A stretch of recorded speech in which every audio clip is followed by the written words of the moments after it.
It's just blue steel. That's really what anyone means when they say it. Ooh, All ooh. right. Or just make your face Okay. like Donald Trump, like a lot of faces in here.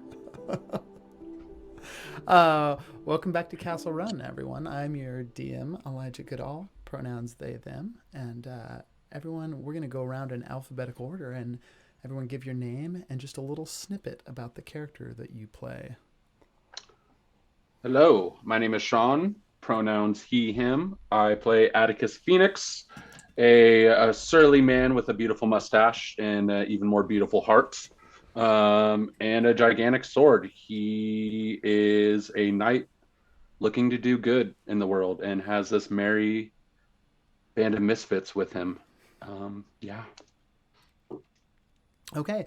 And for Atticus, Atticus's first death as a child was pretty intense, and we might visit that at some point, but we're not going to right now. What I want to know from you is what was Atticus's second death? Atticus's second death. Well, after his first one, he spent a couple years like being really shy and really nervous because he didn't know what was going on. And the second time he died, he was training with his father on a horse and he got bucked from a horse off a Ooh. cliffside. Oh, But it got him over his fear of it. So of riding horses near cliffsides or of just death in general? both. Yeah, Yeah, both. yeah. Okay. How big is this? How big are the Phoenix family's horses? As a follow-up question. You ever play Breath of the Wild and you can like go catch Ganon's horse, Yeah. Ganondorf's horse? It's like bigger than that, if not the same size. I don't know the breed name. I couldn't know. I'm gonna look it up. It's got to be. Isn't a Clydesdale the biggest horse? I think so. Clydesdales are the ones that have like the huge, uh, fluffy feet. Fluffy feet. That Oh, I like didn't the know ones that's where that that pull was like the going. Budweiser sleigh or whatever I in Budweiser definitely commercials. They're didn't really play big. horse probably way too much as a kid and know that the biggest horse is a Percheron. All right. Well, It's there you that. go. Yep. It's that. Are we Cool. still talking about horses? Yeah. Well, not Yeah. anymore. This Is is a that horse. the one that was alive during the dinosaur times? Yeah, that had like Wasn't there like a three old fingers on ancestor of horse? Yeah, that's what the Raptors rode. Yeah. Facts. Its... Can you imagine Science. getting if you're a rat? Oh God, it's like built-in spurs, but it's worse. Let's see. Yeah, Oh, me. let's go. Yeah, let's go to Fauna. My name's Aaliyah and I play Fauna. Both of our pronouns are she, her, and Fauna is a witch raised by a coven in the woods, also for a time by Perrin, which we found out a couple sessions ago. So Perrin's basically my dad, but not my actual dad. And I have a cat, and my cat's name is the cat. And it's my familiar. And yeah, oh yeah, I have horns because of some crazy Fey wild shenanigans that happened. We still don't really know all the backstory or who my parents are. So I It's true. still have many revelations in the future. Um, and tell me, when did Nerlith first show Fauna how to summon the spirit house? Oh, I think probably summoning the spirit house is kind of a like coming of age ritual or like rite, a thing you learn when you sort of uh, become an adult. But probably in this context that means like you know teens, like mid-teens. I feel like maybe it would have been like 15, somewhere in there. And I think maybe a little earlier than some people are taught, but Fauna is a goody goody. So Marilith knew that she wouldn't misuse the ability to summon Spirit House. Perfect. All right. Tell us that about the brings us- first time that Fauna misused the spirit house. He definitely wasn't. No, I actually don't know. I might have to do some backstory thinking about some things that maybe I haven't thought about in regards to Fauna. Yeah, most of these are supposed to Like, be like little moments. Has she but had sex? We don't know. Don't know. Mostly lived in the coven, so Yep, with a bunch of other witch ladies that are her Yep. family. yep. So probably not. Yeah, the village nearby Janook you would go to occasionally, that's where you found the cat. So, I mean, you weren't completely isolated. But definitely has the vibe of homeschool kid for sure. Yeah. Yeah. I think in magic, she was an early bloomer, but in life, Yeah. she's the late bloomer. Okay, that brings us to Nyx. Hi, I'm June. I play Nyx Loon. Both of our pronouns are she, they. And Nyx is the prime of the Court of Night. They are around 2,500 years old. How much life has been lived in that is yet to be determined, both by the party and by them.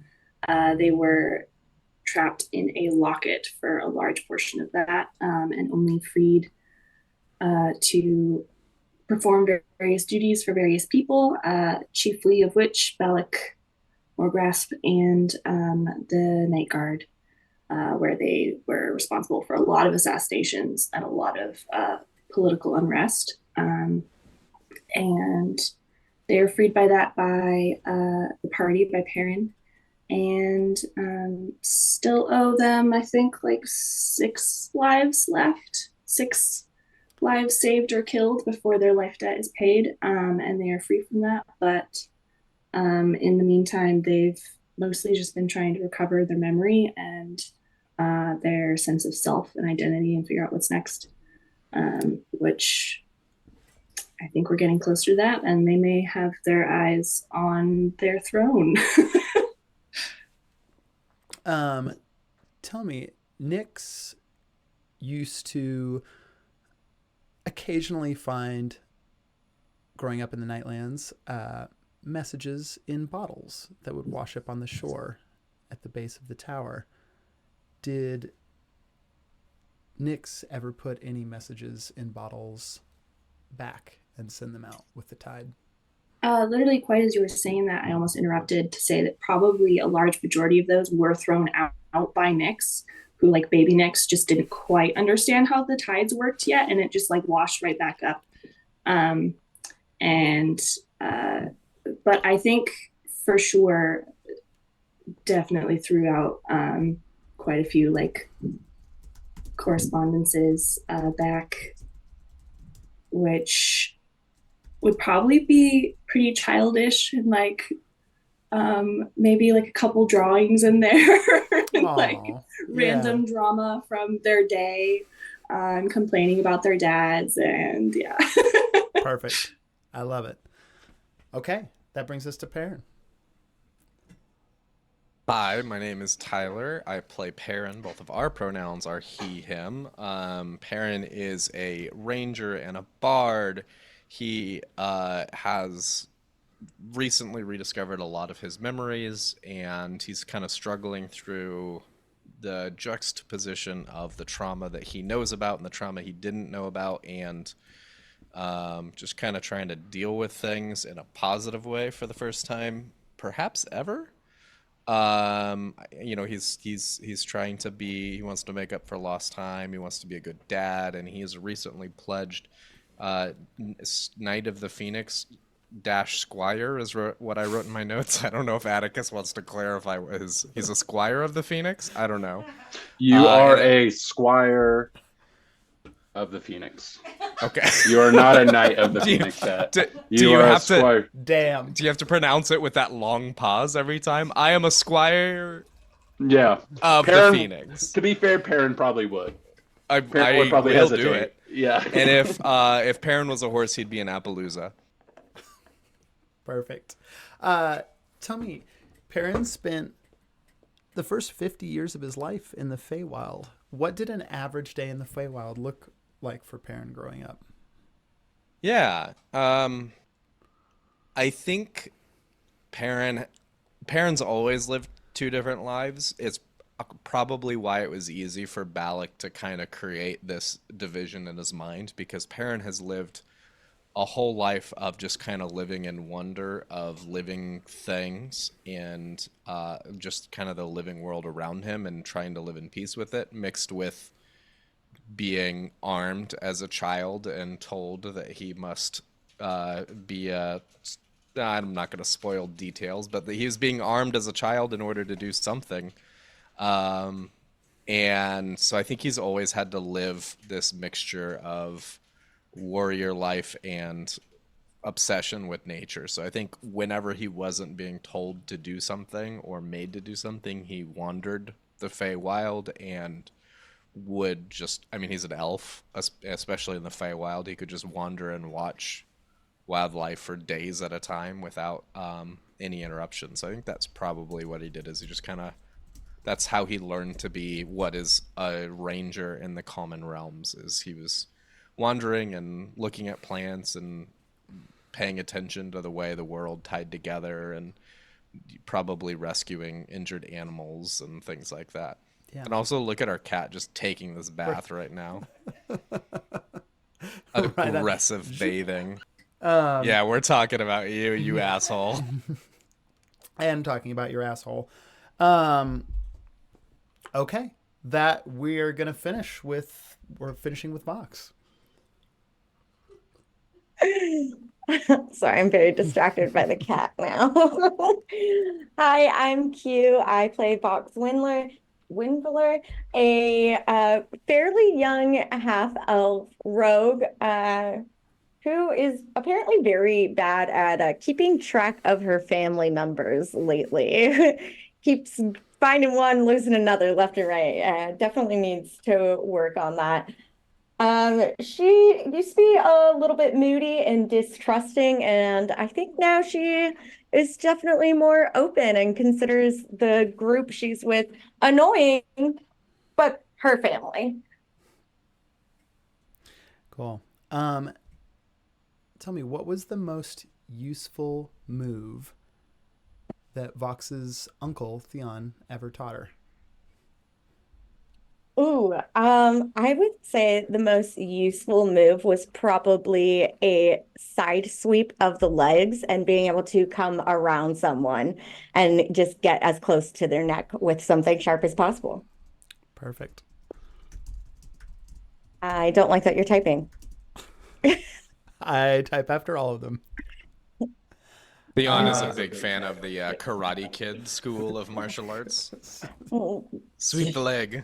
Sweep the leg. Theo, Sweep the sweep your Vox. leg. Okay. With that, we are going to get right into it. When we left the group last, they were, we'll say, plotting, deciding what to do in the city of Asparia and how they could best leave it in better hands than they found it in. And I think that planning was interrupted by a message from the Fang, an old contact of Vox's, who sent her a message that she had her uncle, Theon, who had left the plotting early to go check up on that very person on the Fang. Interrupting that, I think the party got ready to leave in a hurry. And that is where we're going to pick up, but we're actually going to pick up Fauna.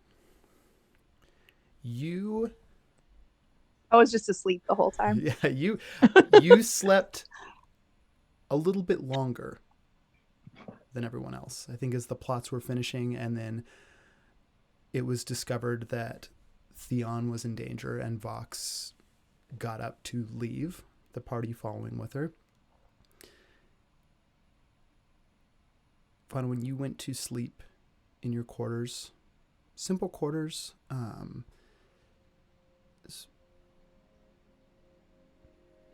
same kind of red flagstone that's everywhere else in this house, smooth red tiling. There are a lot of flowering cacti in your room, which kind of makes for an almost overly sweet fragrance scent, not one that you're necessarily used to coming from the Eve Wood. There's no pine here. There's certainly no cedar.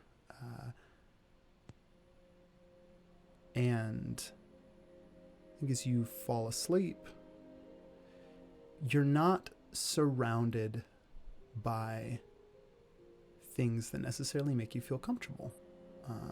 You've been away from the Evewood for a long time, and it is where you were raised. This is the furthest you've ever been from home, and kind of the first actual moment of rest that you've had since leaving home.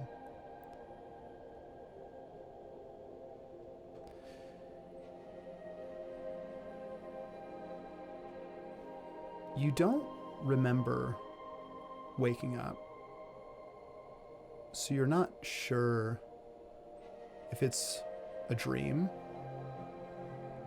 or you simply waking up with someone in your room. But you wake up and the first thing is a smell. There's cardamom and cinnamon, something strong with spice to it that before your eyes even open, you smell.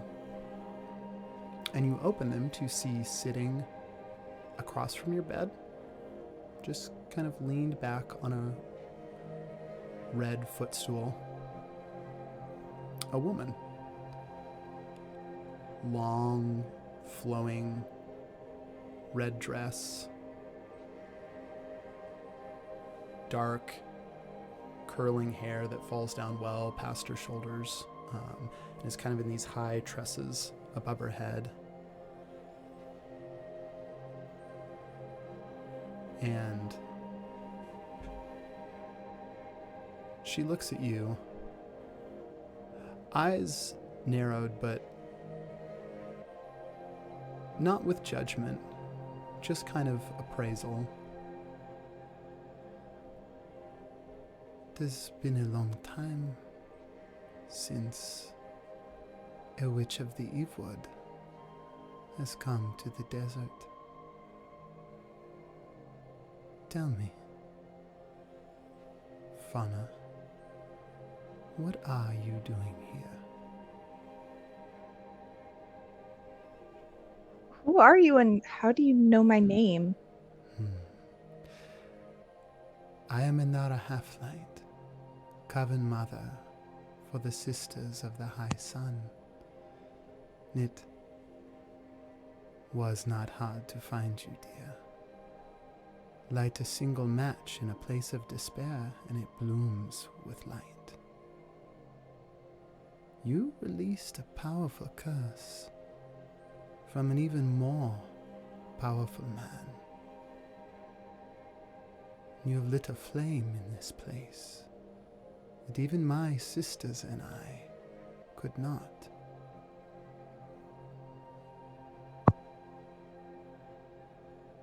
But if you could tell all that, are there others that might know that I'm here, that we're here?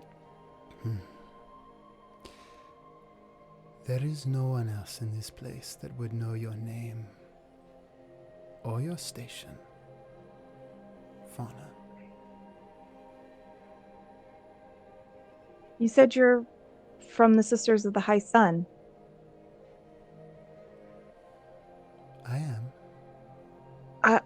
My coven mother, Nerlith, instructed me to try to find you. Well, I know Nerlith. She was wise to suggest such a thing. She tasked me with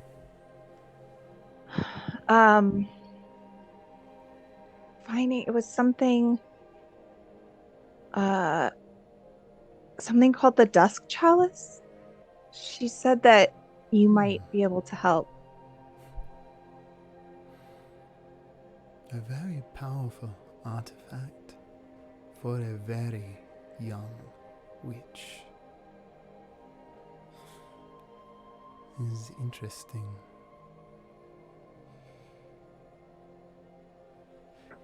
Tell me, Fauna, have you ever been to the House of Dusk?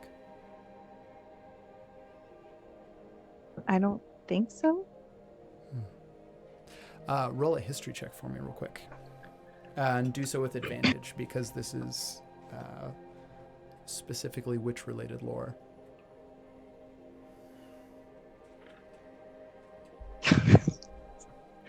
Well, good thing we have advantage. All right, that's better.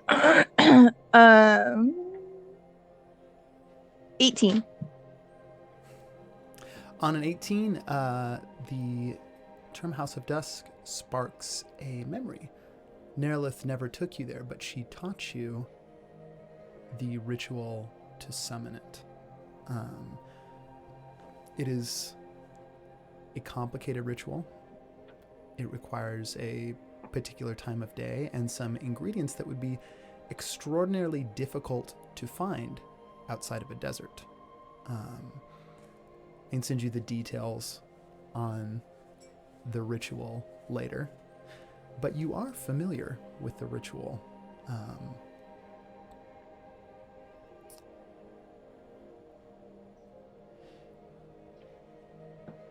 Inara looks at you. You seem tired, child. Tell me, have you no dwelling of your own? No place to rest your head? You must rely on the kindness of strangers. Our coven was attacked, and I somehow ended up on this journey. It was a lot happened for someone that hasn't really been out of the Evewood before, but Nerlith is still alive, and she communicated to me from a distance, even though she stayed behind to protect us. I don't have my old family, but I have this new family. Solitary is the counsel of a witch without a coven. But I am glad you have found a substitute. I think it would benefit you to go to the House of Dusk. Perhaps there you may find a path to the chalice. And Inara is going to get up and draw closer to the bed. And I think it's in this moment that you realize that it is a dream because you find yourself unable to move or sort of physically respond to her drawing nearer. She leans over. I believe I can make your path easier. And you see she takes something out of the dress in the palm of her hand. You hear sort of this crackling. She rubs her hand together. And that smell again of cardamom and cinnamon and something very light and floral enters your nose. She breathes out.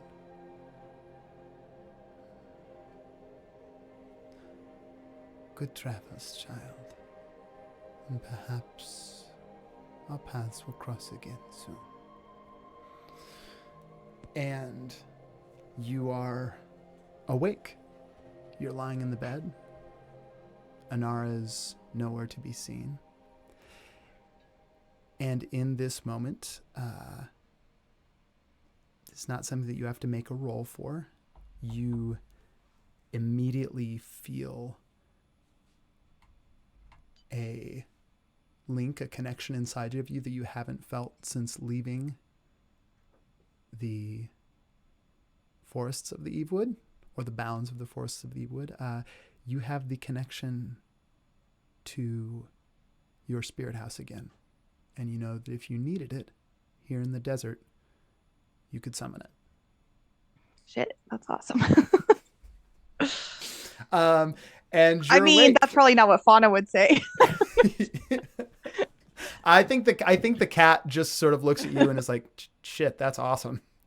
Yeah. I miss it. I like my little bed, and I mean this place is great, but it's like made for us. We made it for us. It's way better there. Yeah. And you never know when you might, need protection. But that's exactly what the cat is doing right now. That's perfect.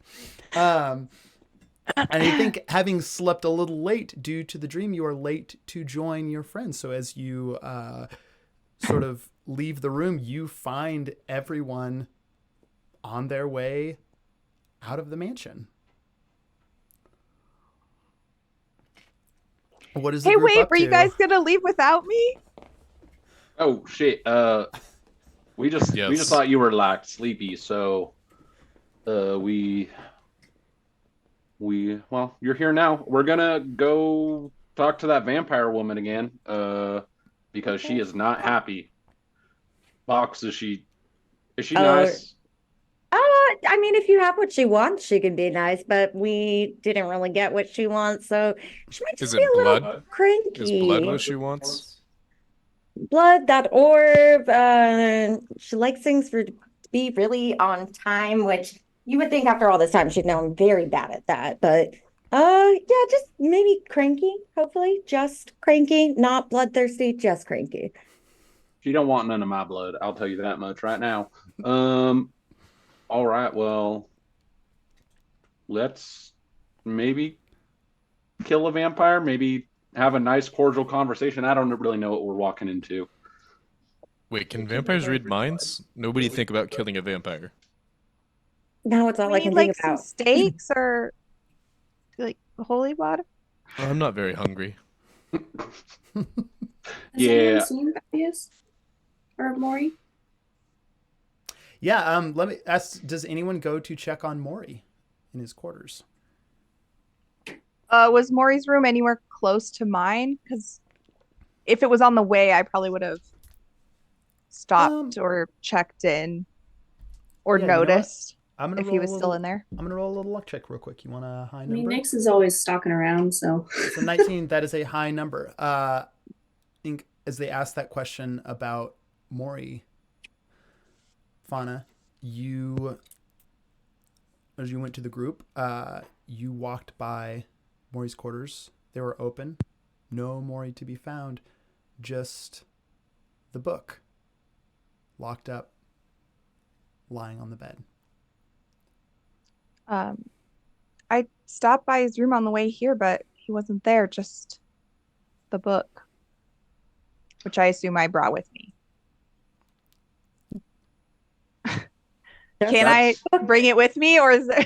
No, for sure you can. Wow. Okay. rude. That's odd. I've never seen Maury without that book, so Didn't we just leave a note? Just write him a note, because if he's somewhere wandering around here, I'm sure he'll just want to know where we're going. But we really should be going. Nyx will yeah. scribble something out and Hey Bert! to one of the sand people, to the burning sands, to Yeah, add to the note that we have his book to keep it safe. It just Yeah. was in the middle of the room and the door was wide open. I didn't. Also, want can it you to- add to that note that we love him and we miss him very much, and we Nyx is like, hope they're okay. Right Ready in out there of room here, to Atticus. bring back a roast beef sandwich. 2 roast beef sandwiches. Make that 3, actually. Actually, just get like 6 or 7. and we're out of paper. Do they have any veggie sandwiches? The amount of times that you've crossed off a number and written more numbers of roast beef sandwiches, you're almost out of paper now. The automaton is going to take the note, and it just sort of takes it into the sand of its body and walks off in the direction of Maury's room. Thank you, my faithful squire. All right, and your siblings. All right, and Atticus is gonna head towards the Takes door. out a piece of like eggshell off of its shoulder and like flicks it away from where it threw itself in the trash. Yeah. All right. If you are headed out, it is. I think as you head out, the sun has already set. It is evening, and as you kind of quicken your pace to leave. I'm gonna do pass without trace on everybody. Cool. Shadow is going to, wrap itself No, around go for the it. lot of you. Shadow's going to wrap itself around the lot of you as you head into the night markets after exiting the Noble District. Just like the night before when you arrived, there are stalls set up everywhere, kind of up and down the streets. You see, there's some humans, there's some elves, half elves, a few dwarves here and there hawking wares, but mostly running these stalls of the night markets, it is little pockets of kinku, kind of running back and forth. Some of them will run and carry messages to other stalls you see, and there's almost this constant scurrying of these little kinku that are underfoot.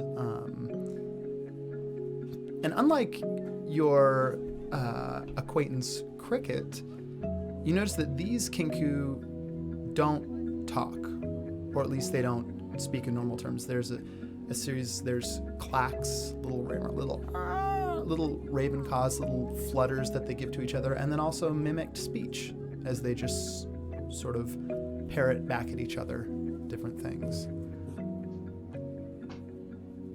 And you are, What happened to Orin? Did we just leave him behind? Hey, Vox, I got a question for you real quick. What do we know about your old contracted boss, or do you have any dirt on them? Anything we can use as leverage in this situation? Can I roll a history check for how much I know about Mira? Yeah, you can do it with you can do it with advantage. Having worked with Born. Yeah. That was a dirty 20. Nice. Cool. Yeah, that was a 7, so. Okay. On the 20, 7 doesn't really get you anything that you would know. You know that she was a vampire and she works for the Fawn. They are commonly known as the Fang and the Fawn together. Mira's kind of the Fawn's right-hand person. Box on the 20, you know, for starters, Mira is incredibly dangerous. You have known her to turn some of her thrall, like Benath, the orc that you all met, was one of her thralls, one of her servants. Benath wasn't, but you have known her to turn thralls before into full vampires. You know that she likes to keep a fairly kind of like a contingent of just sort of whatever spot that she's in. You can probably count on the fact that there's 4 or 5 people working for her nearby in that same space, just kind of scouting, giving her intel, and also there to help protect her if something goes wrong, although you know that she rarely needs the protection. It's more having the extra eyes. One other thing on that 20. You know that Mira is a warlock, that she gets her powers from an entity that she serves.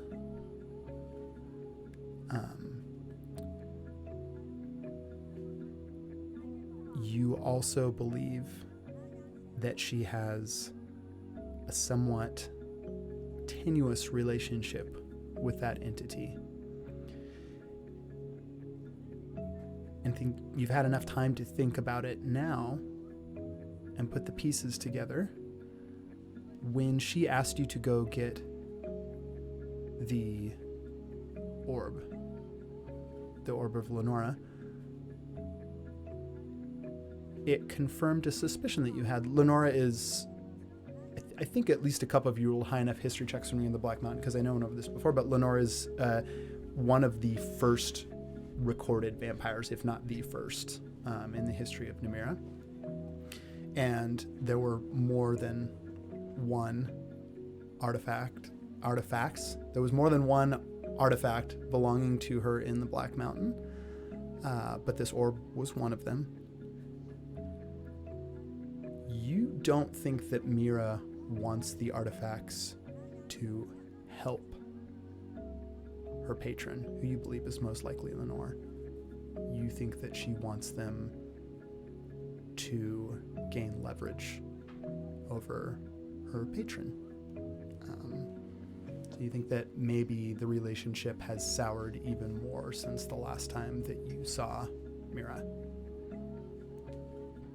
I rolled a pretty high history check when we were doing stuff on the orb.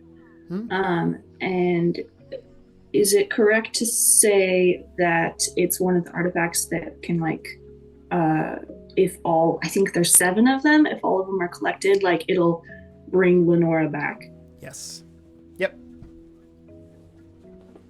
So I think Vox would have just relayed all that information to Atticus, not wanting to keep secrets while going and facing something. Cool. Yeah, so that's about all I know. Well, that's a lot. I mean, is there a way to? I mean, I don't know this. I know it's happened before, but is there a way we could get her power stripped if we got that information to her deity somehow, her patron? Oof. I mean, I've never heard of it, but I assume you or Perrin might.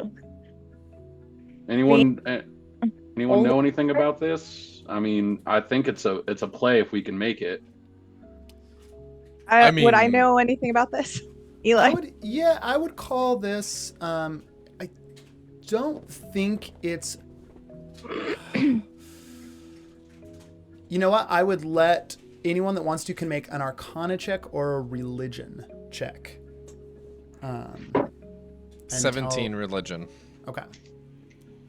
I feel like this one would be Perrin's kind of wheelhouse, and it would also make sense for Fauna. 2. Only got 9, which probably makes sense. Like, Fauna maybe vaguely has heard about that, but I mean, she's a witch, it's not a warlock. warlock. It's not the type of magic that you're familiar with. Atticus's thought process is, well, if you gain powers, you can lose them. So that's his whole. Yeah. And he's like, well, if you can get powers from someone, they can take it away, right? Like. Did anyone get higher than that 17 on religion? No, I got a 13. Okay. Perrin, on the 17, you know that the relationship between it's a similar thought process to Atticus. You know that when it comes to people that are imbued with magic through the divine, if they fall out of favor with their god or their deity, they will generally lose their source of power. 17, I don't think you're gonna be, it's religion too, so Lenora isn't necessarily, it's more of a historical figure than a religious figure, but has ascended to somewhat a kind of a deified position, being known as the first vampire. I don't think that you would have any information on Lenora on a 17. But your thought, like that 17 check would confirm Atticus's thought process to you as far as when it comes to a warlock. Like if they fall out of favor with somewhere there's a contract, and if you could prove that the contract was breached, then there would be maybe consequences beyond losing one's power as well. Right. So I think the question is, how would we get... This is Perrin, not Tyler. How would we get the attention of this deity? Like, do any of you have any magical artifacts that would get the attention of a godlike being? No, but we just walked out of a place surrounded by them. Wait, which place? We could go back to the Black Mountain. I do have an orb. It's not a black orb, but the moth gave it to me, and I'm not really sure what it does. The moth gave you an orb? That's not the black orb? Yeah, it's white. Well, shit. Why don't we just paint that bad Paint it boy and give it? black. Yeah, I don't know. Maybe we can use it as a decoy, but also I'm not sure what it does yet, so I don't know how important it is, or but if we need to use it in some way to help with Mira, I have it. Can I see that? Yeah. I investigate this. Yeah, make an Arcana check for me. It looks kind of like an orb to me. I think you're right, though. It does look white. Kind of looks like Perrin what hands my it back. paw put Can it I do a on. check? I don't think I ever had time to do anything. I don't think you did either. Yeah, even go ahead try and to explore this. make an Arcana check for me. And because you've had it with you the whole time, you can do so with advantage because it's sort of been, you've almost been attuning to it while Attunement. I got 19 Nice. on my first one. The advantage was much worse. Okay. On a 19, you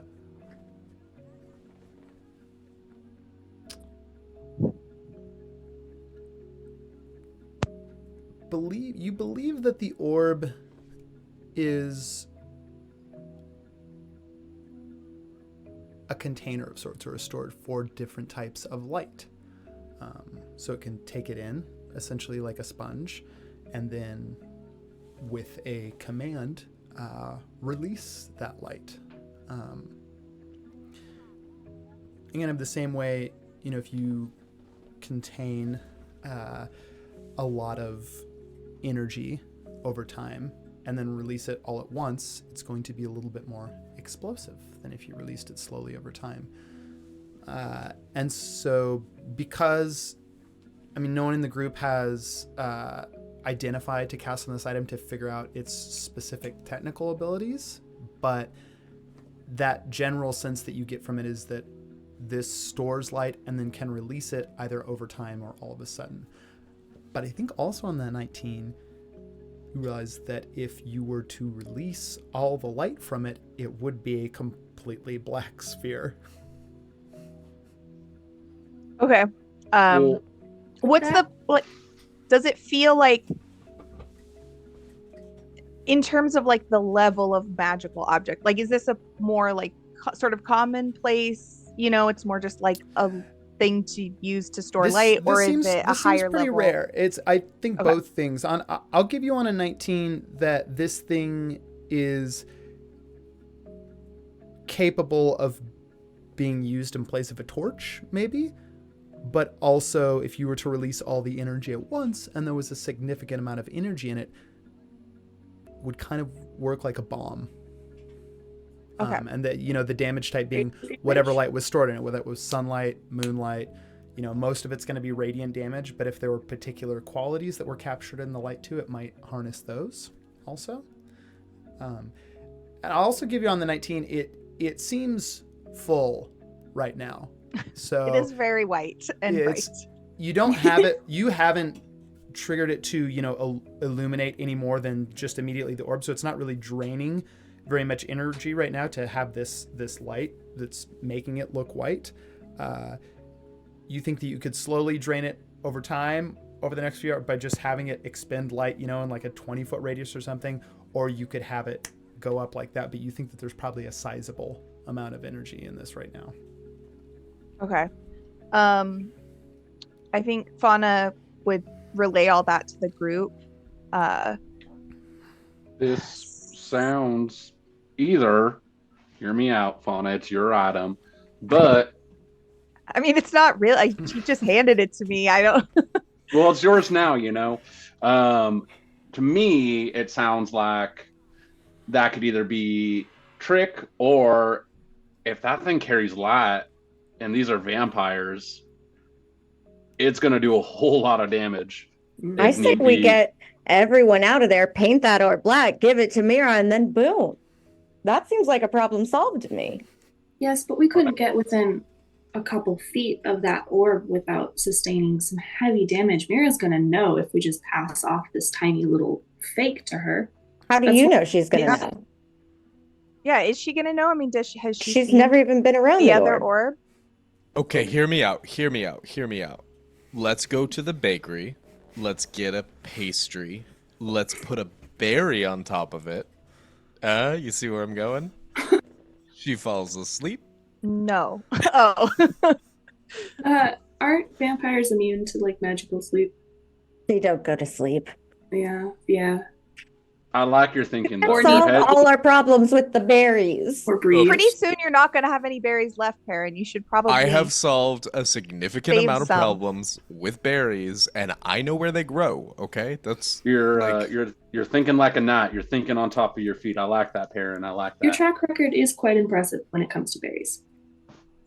Wait, I'm do very I? good with Well, them. I assume we're like Perrin gives walking- bardic inspiration to anyone who laughs at that joke. Oh, Bert did. Bert's in the back. That's a good one, Perrin. Bert, what are you doing here? Fauna laughs because she wants to show support of her newfound foster dad. Her My daddy. class incentivizes bribes. But do I know enough about could I trigger this to how I know how to work the magic enough to actually use the orb? Yeah, On the 19, on the 19, you know what you get to make up what the command word is. It's essentially you have, if you think of this like a device that has yet to be, it's attuned to you now. You've been, you were gifted it, and you've been holding it long enough that it is attuned to your energy and your magic. Basically, you get to make whatever command word you want to release, and you can make a command word to release all the energy at once, and a command word to just sort of shed light and slowly bleed it out that way. Okay, and it's triggered. Sorry, I just need to know everything about this if we're going to use it. Yeah, totally. And it's triggered so I can trigger it from a distance by saying the word. I don't have to be holding it or touching it. Yep. Okay.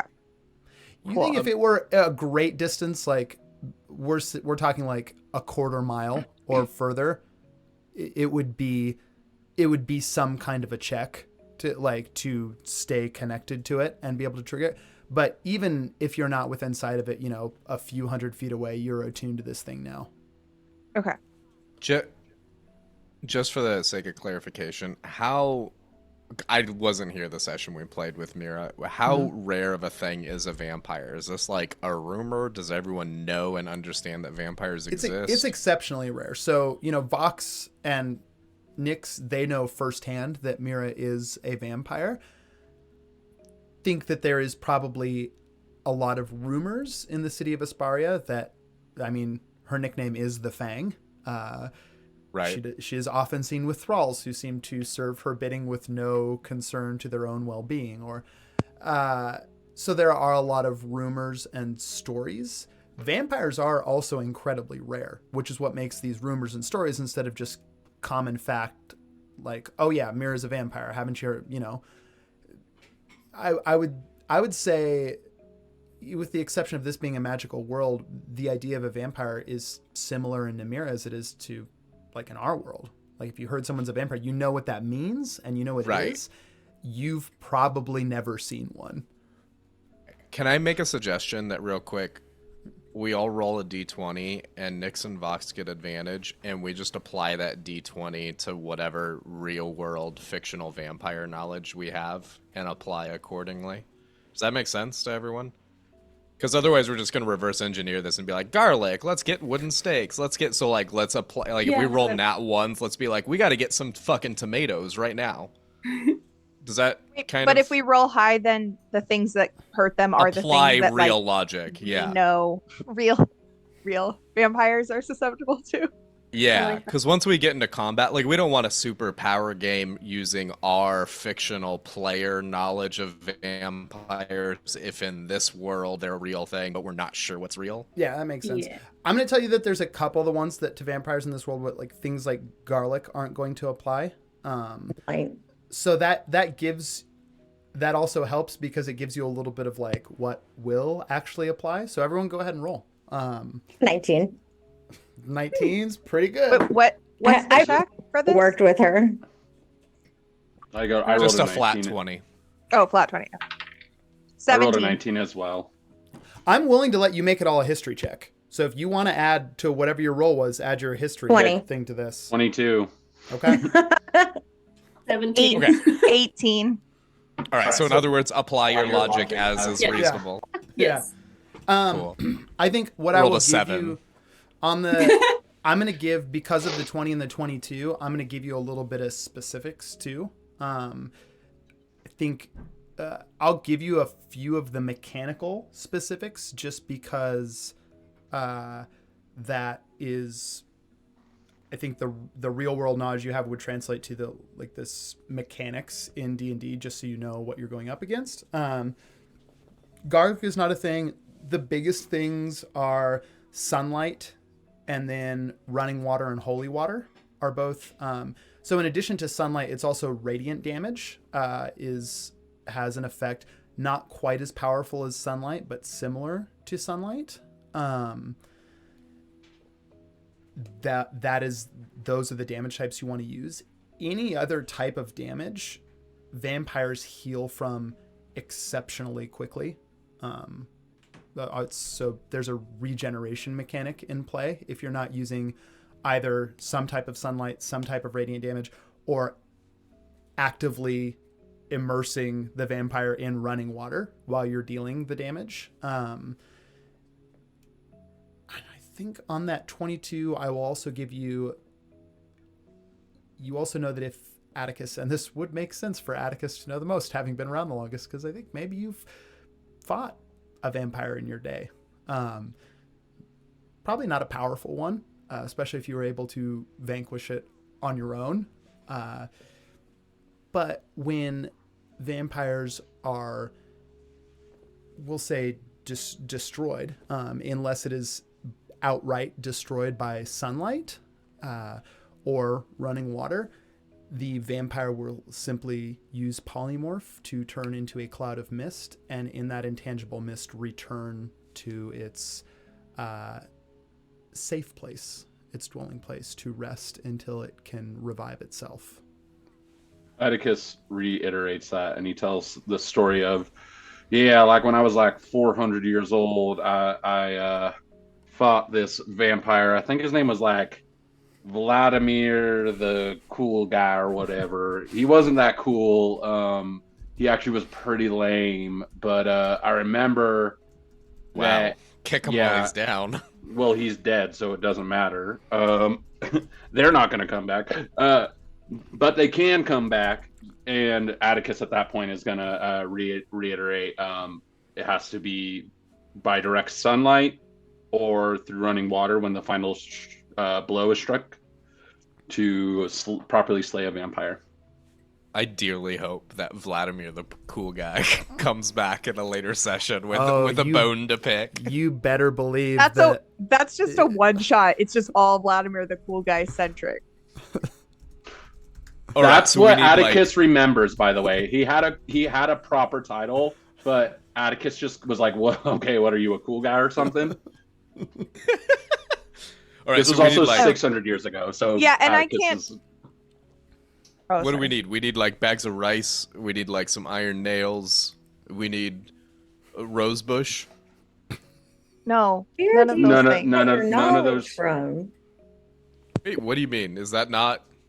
Wait, am I thinking of something else? I think you're Thinking of thinking of dinner. multiple different things. Yeah, I think I'm thinking of dinner and gardening. Yes, which you're both very good at, from what I hear. All right, well, Wait, Eli, you said I can't tell what kind of light is in the orb right now, right? Ooh, I don't think the Arcana check, but anyone that wants to could give me, including you, could give me a perception check looking at the orb. I'll take a look at that bad boy. I feel like does Nyx get advantage because they would know if it was moonlight?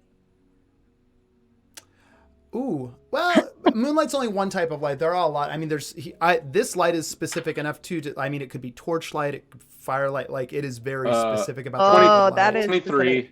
23. I can 19. feel moonlight. Like Yeah. I interact with it. So I mean, I'll tell you right now for free, it's not moonlight. Okay. Yeah, You get that one for free. yeah. What check? What is the check we're doing? Just a perception check to look and see if you can tell the type of light that is emitted. You know, it's barely just kind of on the exterior. The light is bleeding out a little bit. Atticus put on his reading glasses and rolled a 23. I got 20. Dirty 20. I got a 19. Boxes over their shoulders, very curious. Cool. I think on the 19 and the well, maybe not even on the 19. On the 20, you would know if on it, but on the 23, you also, Atticus, for sure would know as you go to put your reading glasses on to take a closer look at with the light. straps. The straps are. Yeah.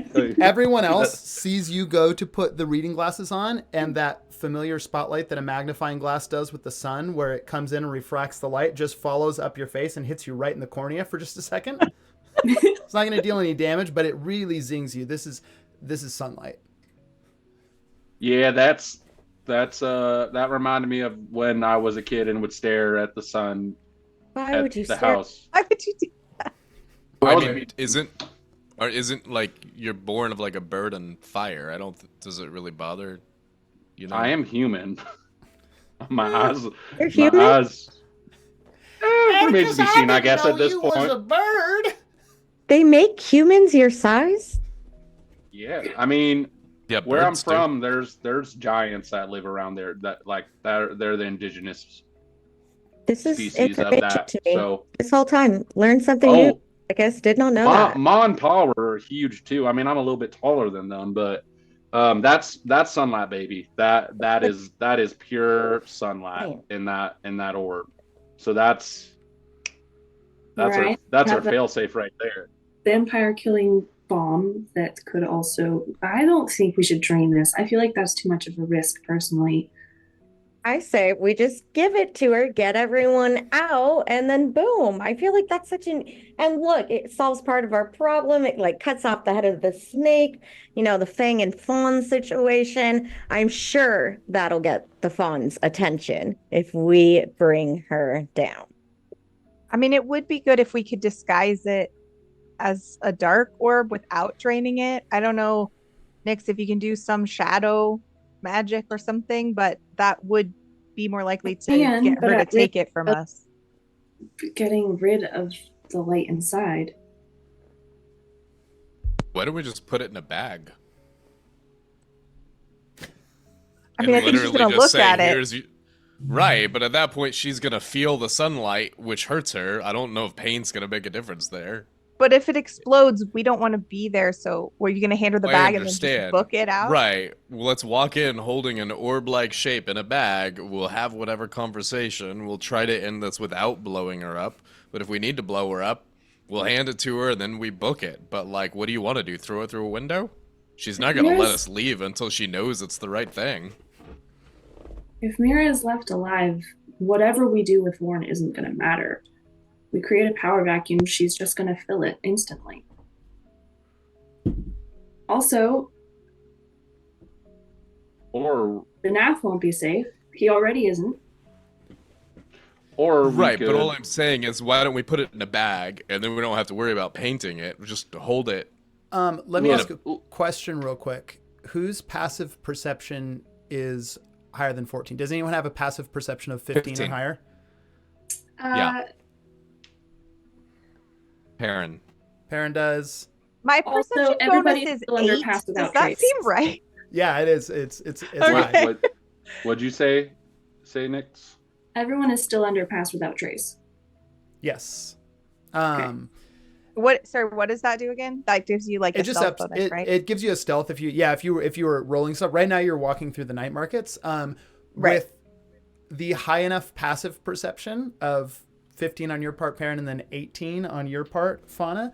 Fauna, you notice because you feel like a small tug at your side, where you've like put the orb back in a little pouch. And Perrin, Fauna, you look down to see what Perrin is also noticing right now is a small little kinku is tried to shoulder its way by you and is gone to like reach into the bag and just then sort of looks up at you.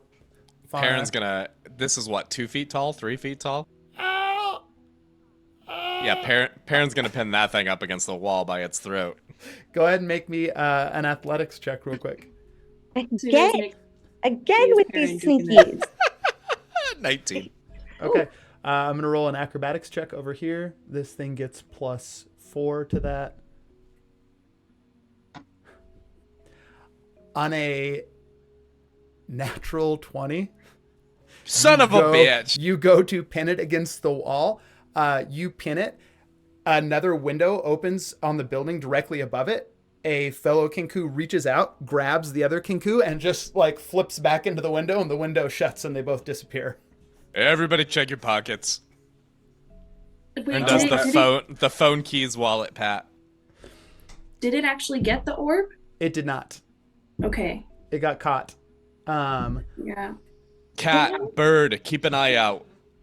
Can I check that I have everything? I mean, yeah, everyone can go ahead and check. Atticus doesn't have pockets, so. How do we check that? Brag. Yeah, what are we rolling? But he feels like something shifted in his pants when someone tried to pickpocket him. I made a few other rolls too. Most of those other rolls were so low that the kinkus couldn't even attempt it. There was one roll that was a 22, and no one's passive perception is near that. And Atticus, as you realize that your reading glasses that you just used on the orb are gone. No! You lost your glasses. Targeted. It feels like you would need glasses to find your glasses. If All they right, took Atticus, I'm sick of this shit.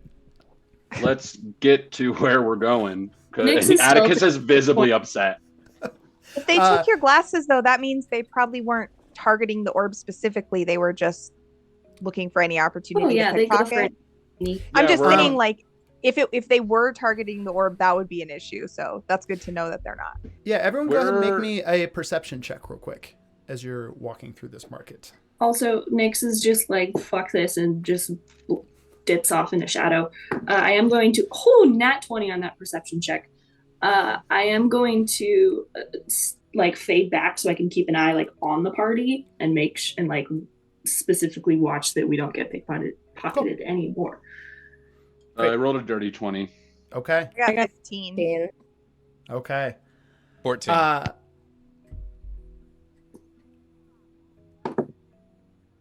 Everyone except for Nyx, you see this market is chaos. There's kinkus running everywhere, people hawking wares. You are right now kind of going down a slightly more narrow street. It's not quite an alleyway, but it is a little more narrow. It's a little more crowded in here. About half the people out right now are working at markets. You see that there's a lot more wares being sold than there are people actually in this space shopping, which gives you kind of opportunity to observe the chaos that is going on. There are all these different booths. A lot of the different booths, you can see that there are different colored lanterns hanging. They kind of have these tints to the flame through the tinted glass of the lantern. And you can see that there are colors that sort of match up to the wares being sold. So you notice that with the lights that are tinged a little bit more red, they tend to be selling armor and weapons. With the ones that are green, they are selling potions. With the ones that are tinted yellow, there are a lot of there's sort of everything that you could want at these night markets, and again mostly run by Kinku. Nyx, as you step back to keep an eye on the group, ensuring that this doesn't happen again, from the shadows, you observe something. The way that the Kinku communicate, you begin to see patterns to their communication. Aside from just back and forth, and like you see some Kinku calling out just the name of their wares, things like shields, pastries, just sort of again and again, you see that there is communication in between the different little groups of Kinku as some run back and forth. And this communication between the Kinku is not words uttered, but little clicks. They will clack their beak on things, snap it, give out little, and you see these patterns repeating. On the nat, go ahead and give me an investigation check with advantage.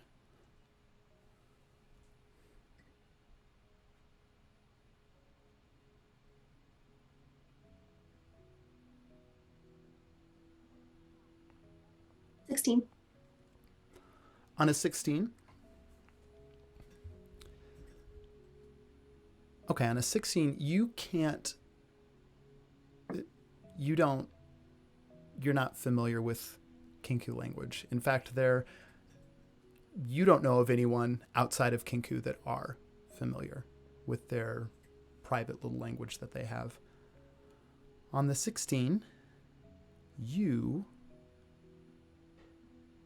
can tell that they are communicating things to each other that have to do with what they're observing. And as you see these patterns relayed from sort of traveling, you think that these Kinku almost form this active network of anything that is going on in the night markets, or maybe even near the night markets.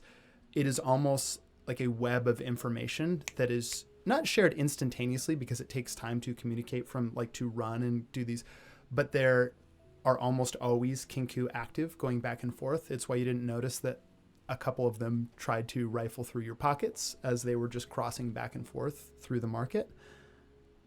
But you think that if you could convince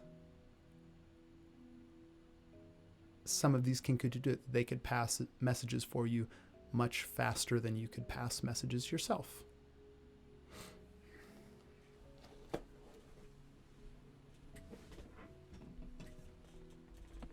I think while maintaining stealth still and their position back individually in everyone's head, Nyx messages this to all of them. 'Cause they also don't want to give out that they've kind of like discovered that about the Kenkus to the Kenkus. Totally. So they change up their communication patterns. But I would like to, while we are walking, if I can, like do more rolls or like spend a little bit more time like trying to figure it out just while we're heading towards 5 tongues. Okay. Yeah, well, once you leave the markets, I'll give you one more roll on it. Okay. But it'll probably be with disadvantage since the investigation check that you made was just to Totally. try and figure that out. Yeah. Does anyone else have any other planning elements that you're doing on your way through the night markets to the House of the Perrin Five is- Tongues? Gonna look at any of the armory stations for any gauntlets that look like they might help him have better control over Ornament of Rights. Ooh, gauntlets that would help you. Go ahead and make me an investigation check, or you could also make it an Arcana check if you want to. If you're specifically looking for something maybe a little more magical in nature. Arcana is fine, and it is 19. Okay. On a 19.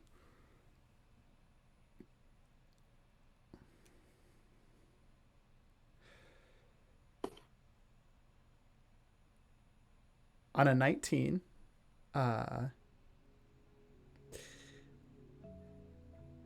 you spend a little bit of time looking for a pair of gauntlets to help control. You know, now that you have that new chain extension on it, it is a little more. It's not.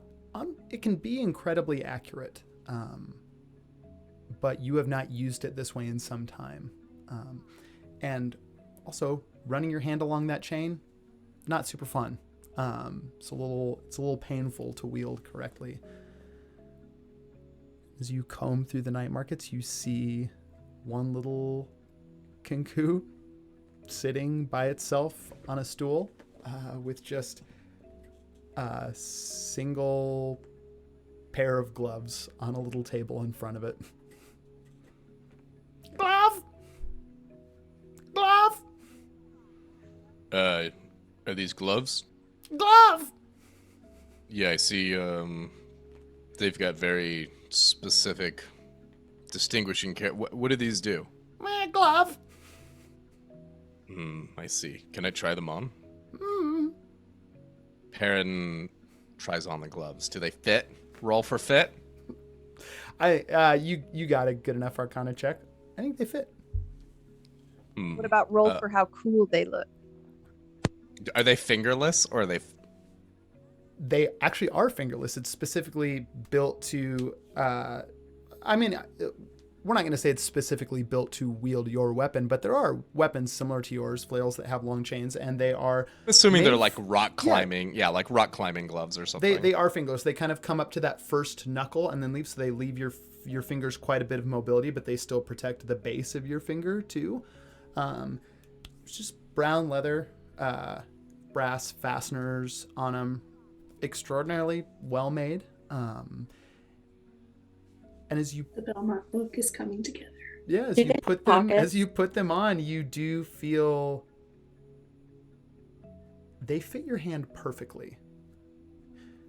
You know, as you slide them on, all gloves, but it's almost like as you put them over your hand, it just seems like a second skin forms to them.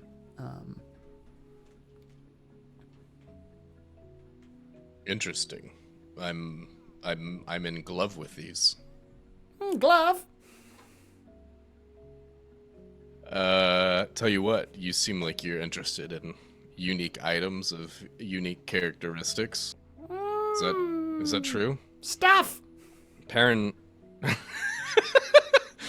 Yes, a man of distinguished taste. I can tell. Perrin's really like putting on the charm a little bit. He's gonna lean forward onto the table a little bit and kind of make me a persuasion flex check. his arm.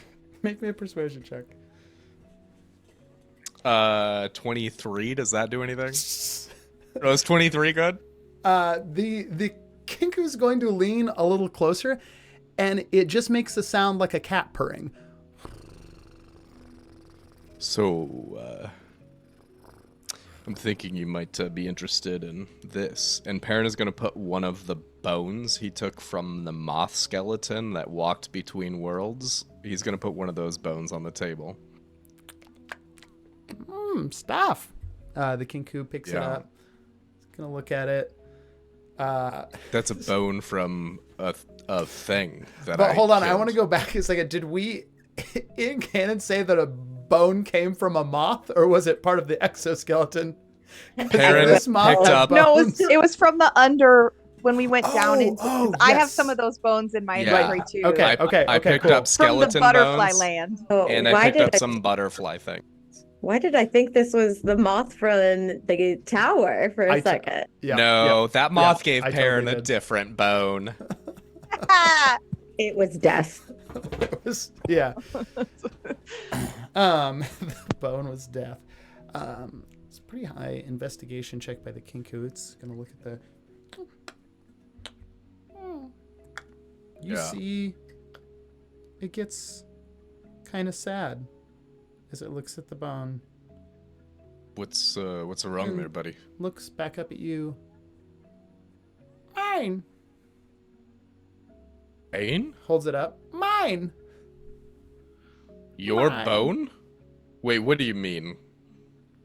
Points That's- at like another kinku that goes running by. Mine.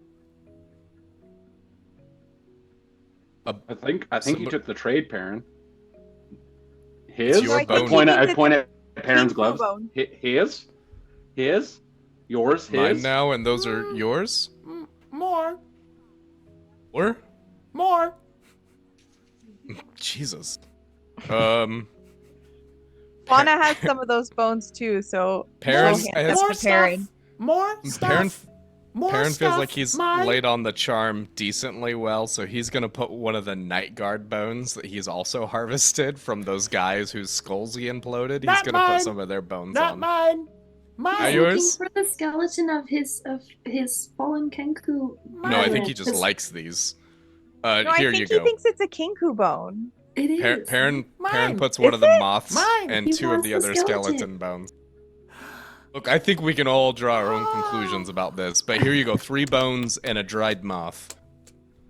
We're square, right? I think it was a You butterfly. see, it picks up the butterfly. And its Oh yeah, eyes is that go high wide. value? Bad. Bad. No, I agree. I didn't care for it.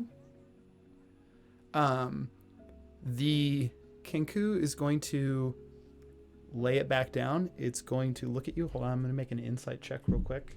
This Kinku.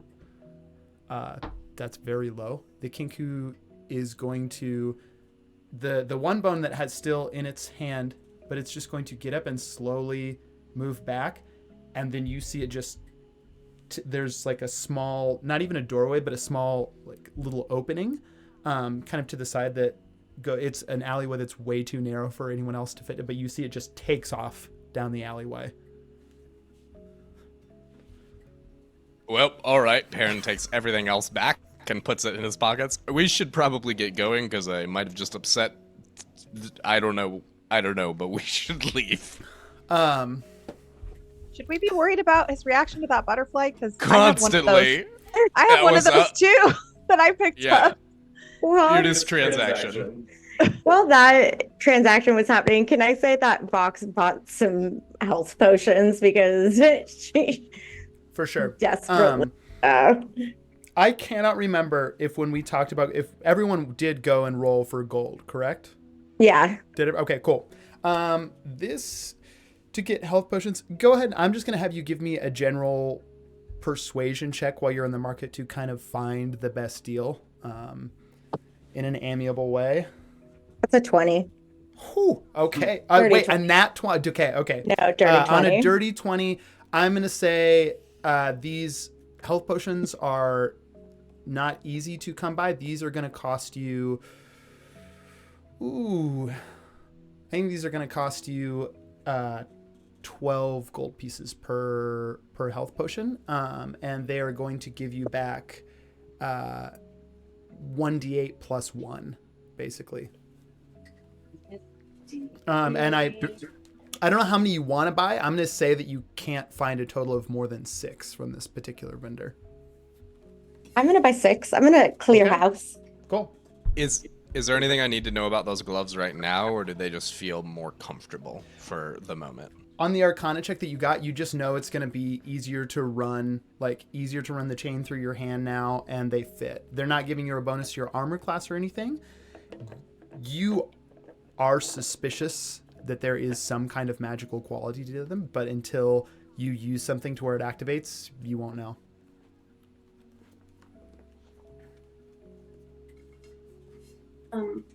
While Rob that Kenku, by the way. I was busy buying potions, but he just like ran so fast. No, I had a coupon, so he took a discount. Ah, okay. Yeah, sure. can I, A coupon, but with a K. can I look to see if I can either see Atticus's reading glasses now on like for sale somewhere or just glasses in general? Make me a. We'll call this no, this is make another investigation check because you're looking for something specific. Okay. At 20. It's been great since you got me Nick's dice. Okay. The glasses And are I just got rid of on my the ground at your cursed feet. I'm going to give you 2 things. The first is that you continue away from where Perrin got the gloves. Vox rejoins the group with the potions. As you continue, you see Nyx, a Kinku comes scurrying out of another alleyway to the side and it brings new information into that series of Kinku communication, the language that you've watched just sort of relay down the, and you notice it kind of, it comes in pulses. So you'll continue, like you're able to judge about how fast you see the same pattern repeat. It takes about 5 minutes. So you think whatever this network is, they're passing, the same information. It just updates kind of every 5 minutes. So that's about how long it takes to get information through the night market, which is shockingly fast. Like whatever series of passageways they're using to relay, is crazy. It's like they've been doing this for a very long time. On a nat 20 for investigation, after that earlier nat 20 perception check, you see a Kinku come scurrying out of an alleyway. It adds a new series of clacks and clicks and as it does this, you see it is pointing to Perrin as it relays this information. And in addition to that, you see it is wearing Atticus's reading glasses. In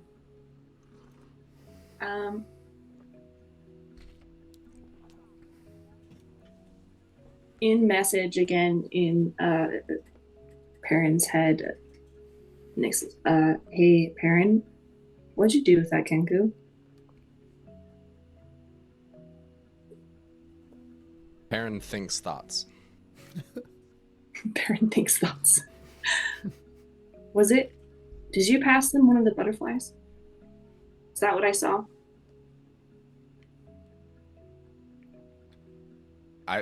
Can I answer this? I don't think it Yes. can. Yes, you can. Oh. Yeah, you can respond to messages. You get one reply with a message. I was just buying some stuff.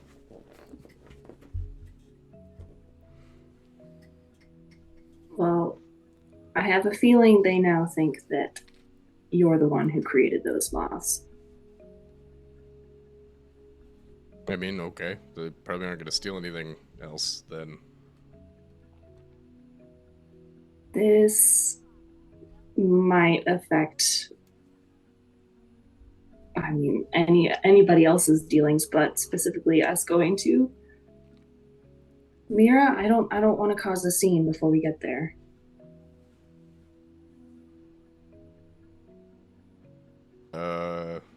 I mean, do you want me to kill them all? No, just maybe explain best behavior, or we can just vanish. That's always an option too. Please don't kill anybody. Besides, Don't kill anybody else. Got it.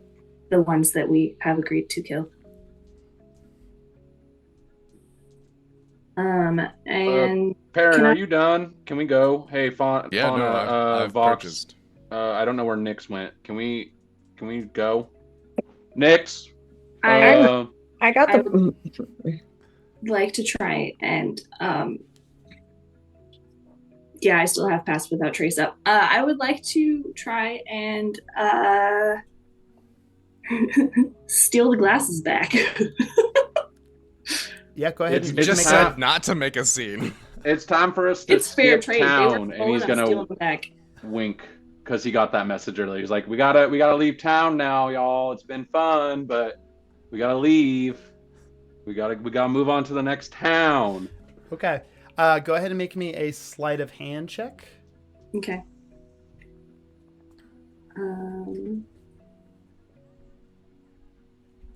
And this is. I never actually rolled for stealthing back with Pass Without Trace. Should I do that now? Do I add? Well, let me look at the. You can, because you specifically said you went back and hid. Go ahead and give me a stealth check in this area, and then trying to see if I add it to Dex checks in general. No, it's just dexterity stealth Just check. So stealth. there's Yep. no adding to sleight of hand. So it'll just be a Cool. straight up sleight of hand check, and then but make the stealth check Perfect. first.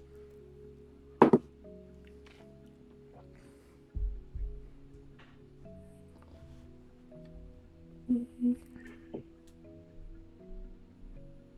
34. Jesus, pass without trace. Okay, and what's the And sleight of hand? Let's do that here.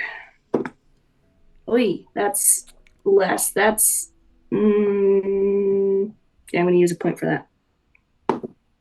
Jesus Christ, it's worse. All right, I still can add stuff to that though. What'd you get, Vox? What'd you pick up? Did you find anything cool?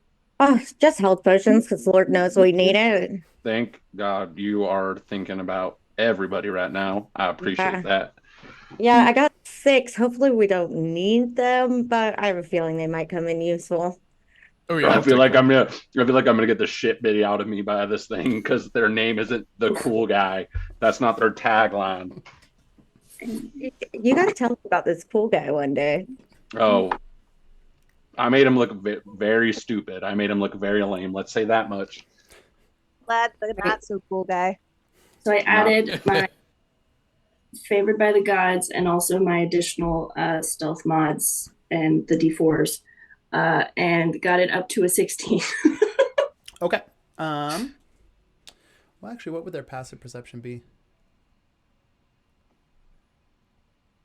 Yeah, I think You as get it a goes bonus to from the glasses. So as it goes to like scoot right back this way, you just lift the glasses right off its head, and it kind of you see it continue, not even noticing that it's not got the glasses on its eyes anymore, as it just shoots down another alleyway. You've got the glasses back. You're about to leave the night market as you reach the House of the Five Tongues.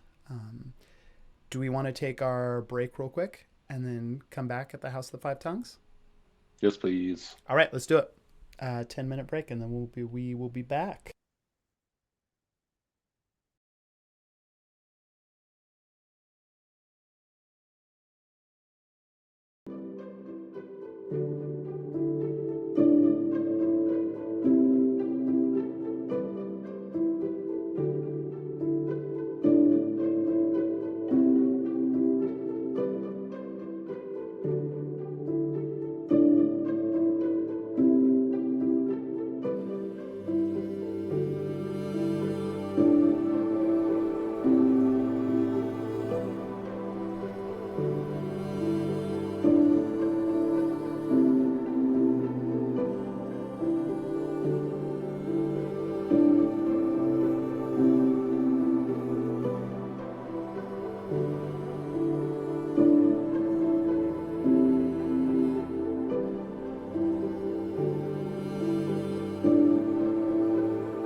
where we can buy things.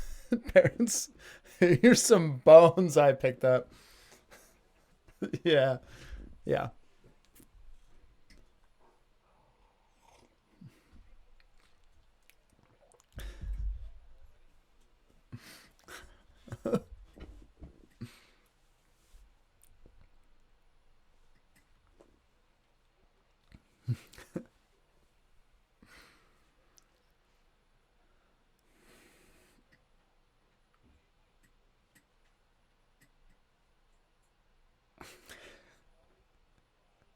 Yeah, it's hey,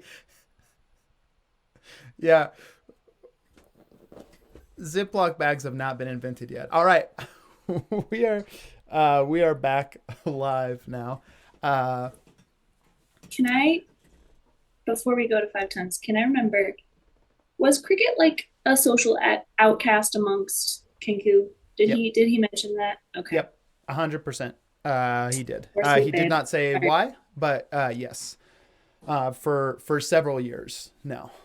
All right, gang. Before we go in there, I think Vox should take the lead since they know him the best. I think I'm gonna follow your lead, Vox, on this.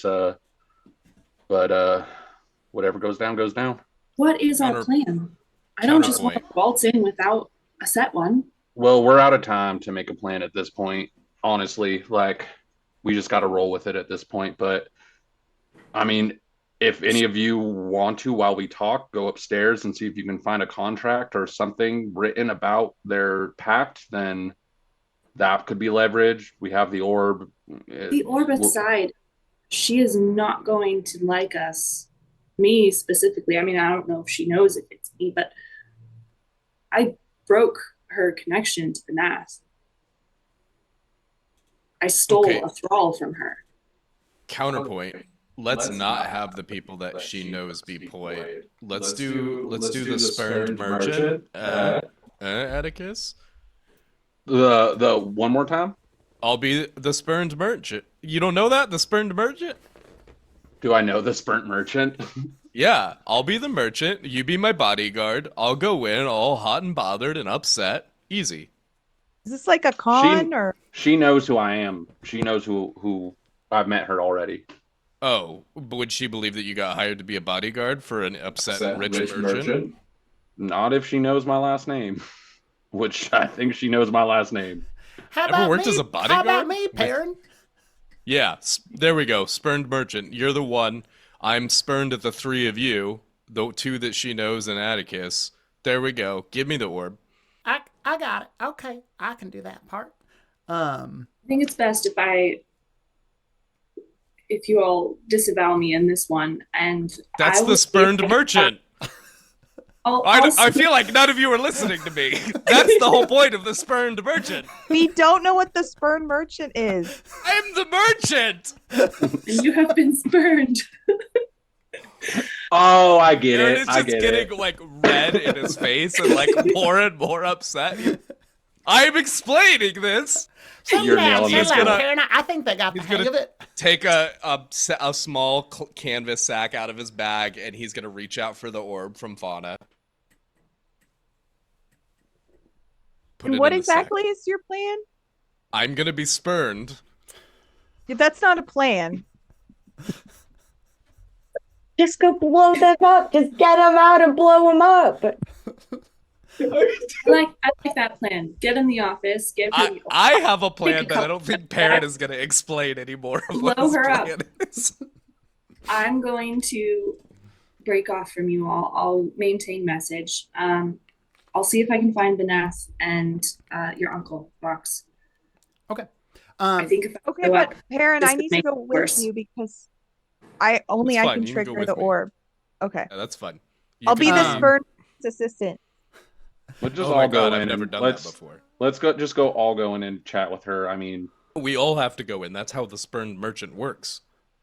I don't I'm think just you gonna guys walk. understand. I'm just gonna go. If I'm the spurned merchant, I have to be spurned at someone, and that's you three. I or love two. I love the commitment. Vox, lead us, please. Let's just do it. All right, Perrin. Does Perrin have the orb in the bag before you go in? Yeah, he puts it in a sack and he's gonna adjust his robe and his cloak and he's gonna kind of roll up his sleeves and roll down his sleeves and make many adjustments so that he looks like a distinguished. Like his clothes are ratty, he lives in the woods, but all of a sudden it's like chic Cool. somehow. Like it looks like it's Yeah, fashionable. performance check real quick. Can I do that or can I just use disguise self? Wait, Oh, you disguise can self, I have to disguise as somebody or can I just disguise as a general purpose merchant? let me look up the specific. I think disguise self, you have to have a specific someone in mind, but I could be wrong. You make yourself, including look different. No, nope. You just make them look different. So Yeah, you can yeah, I absolutely. You can just cast disguise self. I look just like Perrin, but as if all my clothes were really expensive name brand clothes, but I have human ears now, so I look like I'm a human. Okay, cool. You do this, Vox, as you get prepared to lead everyone in. We're gonna go back real quick to a moment. You know, a lot of important people in your life left the mansion kind of quickly in order to make sure that there wasn't too much of a gap in between, so that someone was there to explain the disappearance of Balak, to take his position without too much of an upset in the Red Keep. I think on your way to your chambers to take your long rest, Ravania caught you in the hallway. Vox, a moment? Yeah, what's going on? As soon as we're done resting, I'll be departing with your mother back to the Red Keep. I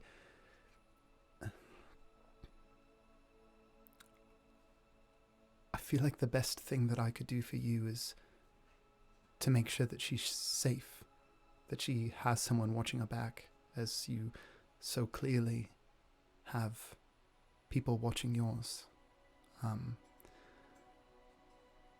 But I don't think that I could live with myself if I didn't know you were going to be all right. Whatever happens next, whether you try and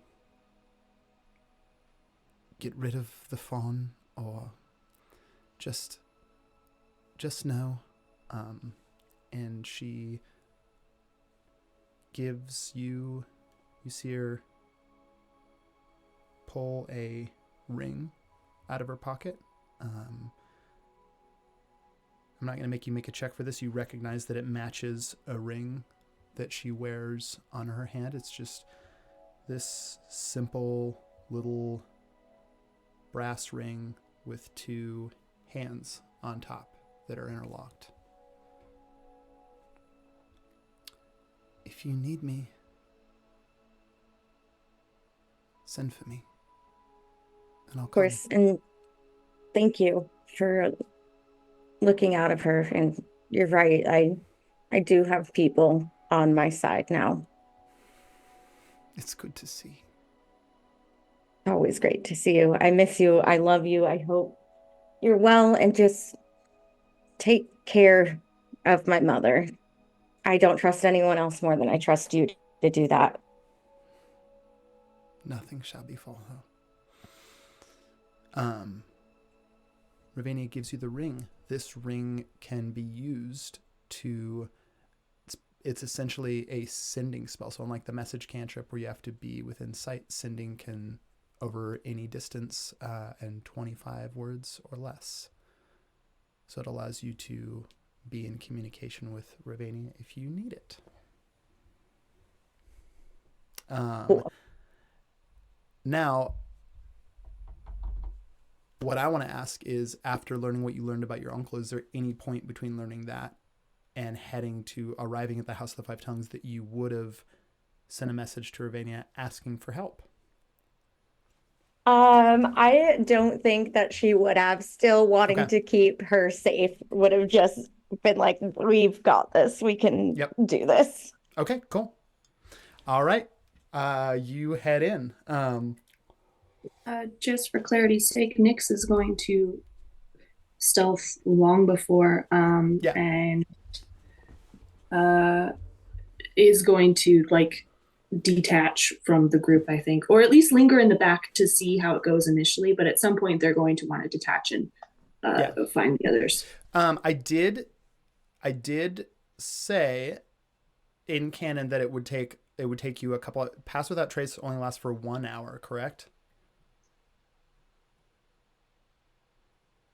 Let me check. It might be 8 hours. Okay. Let me check.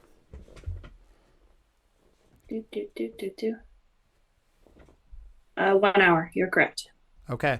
So if you want the benefits of Pass Without Trace, since you cast it at the beginning of the market, you will need to use up you'll have to cast it again before you head in. I'm going to use my Shadow Elf feat and turn invisible. Okay. Cool. Stealth checks, you still, I believe, do you make them with advantage when you're invisible? I know that you can't be seen no matter what, but you can still be heard. And everyone has disadvantage on attacks. I'm pretty sure.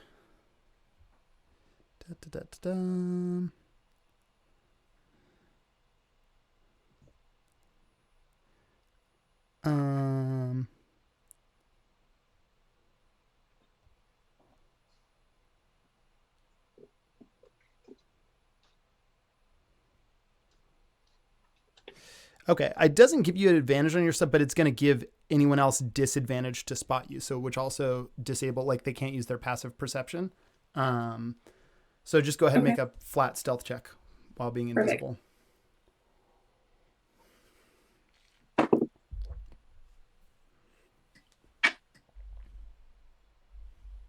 Perfect. 28. Okay. That's going to do it. You're going to be a ghost in this place. You all head in. It is it's as busy as it was the first night that you were here. Enormous, high ceiling, crowded tavern. Kind of the talking like reverberates in here. It's pretty noisy. Everyone can go ahead and give me perception checks to see if you notice anything going on down 18. in the main room. 19. 21. Did I get a 2? I got 17. Okay.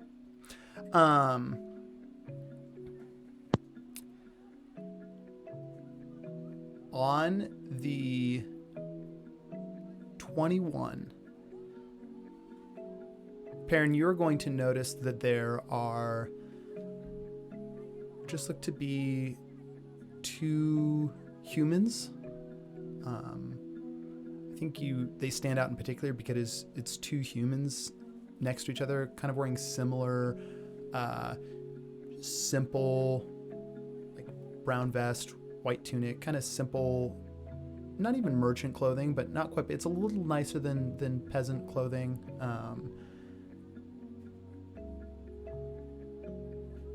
Two male humans. Do you notice that as the party walks in, both of them, they're kind of standing on the upper levels where you would go back to the other rooms. Both of them kind of immediately look in your direction, and about 15 seconds later, one of them slowly leaves and walks down the hallway, and the other one remains at the top. So we're doing the spurned merchant, and they're doing the unpleasant peasant.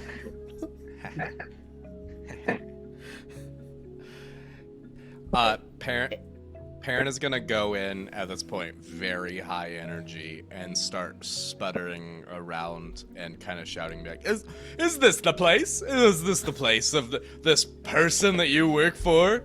Show me, little elf girl, show me where it is. Where is this person? Go ahead and make me a performance check with advantage. Now, Mister, I'm terribly sorry. I just, I don't know how to help you Terribly in this. sorry? Oh, are you sorry enough to tell me is this the right place? That was a nat 20. Okay. On a nat 20, as you head up the stairs, you see that you catch the person at the top of the stairs kind of off guard. The other one comes walking back out to look to you. No, hey, no, are you here on business or? Oh, look at me. Does it look like I'm here on business? Does it look like I'm here on business? No, I'm here for fun. Go ahead and Love walking through seedy taverns with these miscreants. Yeah, make me an intimidation check with advantage. Atticus is going to be like, he's awfully mad. I wouldn't get him angrier. That's a 22. Dirty intimidation. On a 22, you see the other one fully just kind of shrinks down, and the one that stepped out to address you. All right, listen, just calm down a little bit. Are you here to meet with, the Fang? Did you just tell me to calm down? Oh, goodness. Oh, you shouldn't have Oh, done now you that. He's gonna be helping mad now. You I think warned that you. standing in a shadowy hallway makes you beholden to my plans of who I'm here to meet with? Well, then Vox, I warned them. I warned them, Vox, didn't I? I'll take you back. I'll take you right back. Go ahead and fetch us some of your finest wine. And I don't mean the wine you give to people and call it your finest wine. I mean, go get the real finest wine. Right, Wallace, go get the good stuff. And you see the one that shrunk back just kind of nods and runs off down the stairs to head for the bar. Come on, right back this way. And is going to escort you back. You walk back. You notice, for those of you that came back to this room before, I think Fauna, Nyx, and Vox, you are being escorted back. It is a different room that you are being taken to. Few doors up on the left. See man leans against, gives a little knock, and then like kind of a couple pats on the door. Door swings open. And you are ushered into just a large single chamber-like room, similar to the last one you were in. There's kind of a balcony at the far end. Doors open. The night air is kind of blowing in softly. Curtain waving in the wind. It kind of waves the gauze of that's like surrounding the poster bed in here. And you see Mira. Long white hair, reddish brown eyes, very tall and slender, pale skin. Kind of that like very slick red dress. And seated in front of her on a chair, eyes blank, just kind of staring straight ahead. Vox, you see your uncle, Theon. Theon, Mira, hi, hello. Oh, darling, Hi. I'm so glad you could join us. Yeah, absolutely. Right on time, too, right? Right on time, yes. Perfect. Yeah, here for Theon. How's he? And she's just kind of Go ahead and give me a perception, or you could give me an insight check real quick on Theon. that's a 19. Gone. No one's home right now. Oh. All right, if we're done finished speaking about your personal problems there, girl, care to explain to me here, what is it again? Mira? Could you explain to me exactly why it is that I show up at the Black Mountain to purchase some fine goods that I've negotiated, and then these little filth stains are there trying to steal it from me? I have them now bound by spell to my will, and I say, take me to that. Why are you stealing this? And they say, oh, well, we got told we had to steal it for this lady. I paid for this with money. Have you heard of it?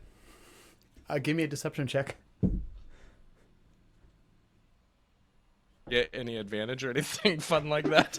I mean, is anyone helping him? Yeah, you know what? Bert's gonna give you advantage. Bert's gonna help you out. I mean, genuinely, it doesn't matter. I rolled an 18 on my first roll. I just wanted to see if I could blast it higher. 18 plus 3 for deception, so that's 21. Yeah, I mean, you can roll with advantage because Bert's gonna pipe up.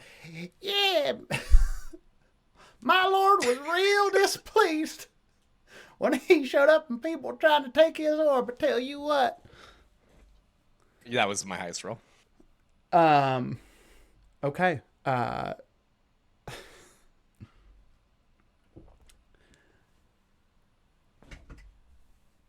Mira's going to look at you. Her eyes narrow. She appraises you, looks at the rest of the group. Anyone that wants to can go ahead and make an insight check right now on Mira as well. That's a 9. I'm like, wow, she is so stunning. When she looks like she's about to murder all of us. 22. I just got 10. Okay. Anything higher than the 22?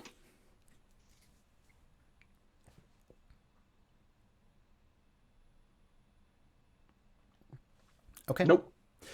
The 22, Fauna, you clock.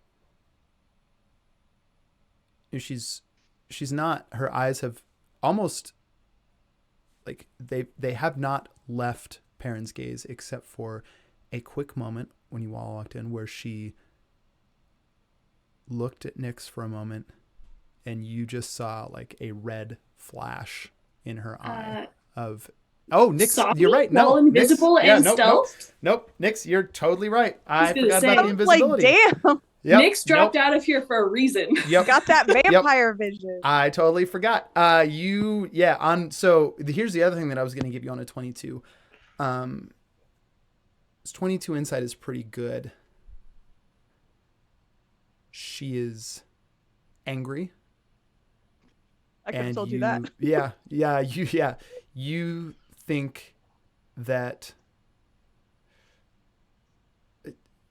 You think that you're all in imminent danger on that 22. But Mira looks at Perrin. Well, it appears then we're at something of an impasse, aren't we, darling? You were trying to purchase the orb. Would you be willing to part with the orb if I were to offer up a willing trade? I'm here as a representative from the Citrus Isles. It had better be something of high value. Well, the Citrus Isles. Interesting. And I'm sure you've had dealings with the Nightlands then as well. Naturally, all I have. And I can assume then that you partake in some of their more, shall we say, restricted means of trade here in Mira. Perrin gives a wise and astute nod without saying anything revealing. You see Mira raise her hand, snaps her fingers. You see the large orc from before that fought by your side in the Black Mountain step in from off the balcony past the curtain. I offer you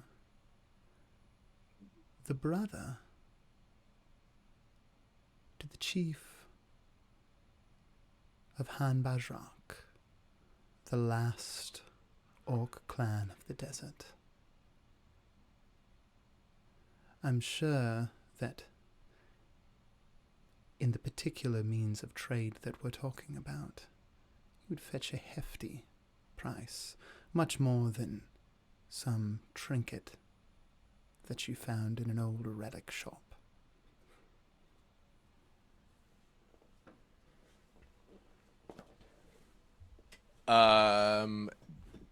Can I get insight into whether this is a ploy or is this a genuine offer? Yeah, go ahead and make me an insight check. That is a 16 plus whatever my 21. It is a genuine offer, and you sense there's no she bought your deception, hook, line, and sinker. She's genuinely trying to make some sort of an equal parts trade. You think that there is maybe part of her that is assuming that you know the orb has some value as not just as a trinket, as an artifact, but you might not know specifically what the orb is. But it is a genuine offer from her. Aaron's gonna like kind of stroll through the room and he's dangling the sack from his hand as he walks, and he's gonna walk over to the window and kind of like look out at the, is it nighttime now? Yeah. Night sky, and he's gonna look, and him and Han look at some of the various things in the room, and he's just trying to get a slightly better like look around the space and see if there's other like guards, anything else, but he's trying to look like he's looking at art or whatever else is in the room. Do I see anything? Yeah, give me a perception check, but I'm going to say because you're trying to disguise it, you're going to do a perception check with disadvantage. That's fair. I rolled an 11 and a 19, so 16. Okay. On a 16, you don't see any other guards in here.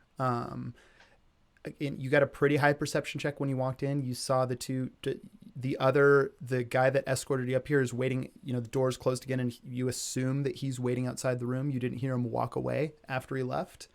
But you haven't heard the other person, no one has come back up yet with the wine. As far as in this room, only ones in this room other than the party is Theon, Mira, and Benath. What's this one over here in the chair? Oh, well, is a rather special attachment to a member of the party that you are in the company of, an uncle or something like that. Are you interested in him as well? Oh, a family member of yours, tall guy. Yeah. Why would you say yes to that? I'm sorry, I lost. What'd you say? Sorry, I was just distracted by your beauty, Mira. I'm really, sorry. I don't know who this person is. Bert's gonna speak up. Dadgum, my lord, you got them under that enchantment so long they're coming apart at the seams. I suppose I did lay it on rather thick. You know what, tall guy Wittenhall? Does Atticus go to... stepping back slowly, like looking at Perrin, like frightened of Perrin, but like just walking back slowly. Cool. I am going to have Atticus give me a performance check, but with advantage. To be fair, the more stiff and awkward he looks, the more it looks like he's under a spell of some kind. This is, what is it? Performance check with advantage. Okay, that's an 18. Okay. That's flat too. Oh my God. Yeah, you're really pulling the wool over this lady's eyes. Mira's looks down, looks over at Vox. The half-elf, darling.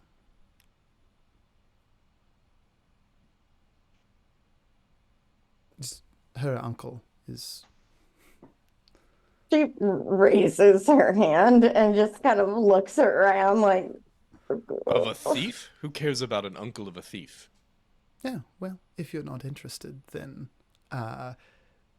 she shoots daggers at Perrin, just like metaphorical eyeball daggers, not one of the 13. Thought she throws her whole bag of knives. When Atticus steps outside, is the guard there?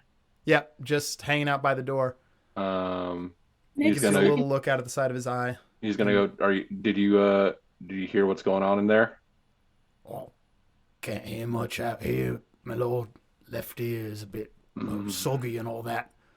Atticus is going to be very purposeful and step to his right ear and hope he notices that I paid attention to that. And he's going to say, "Things are getting really bad in there. She wants the place cleared out. Something's going to go down." Ooh, give me a persuasion check with advantage. Nyx is going to ready an action. Got 20. Let's go.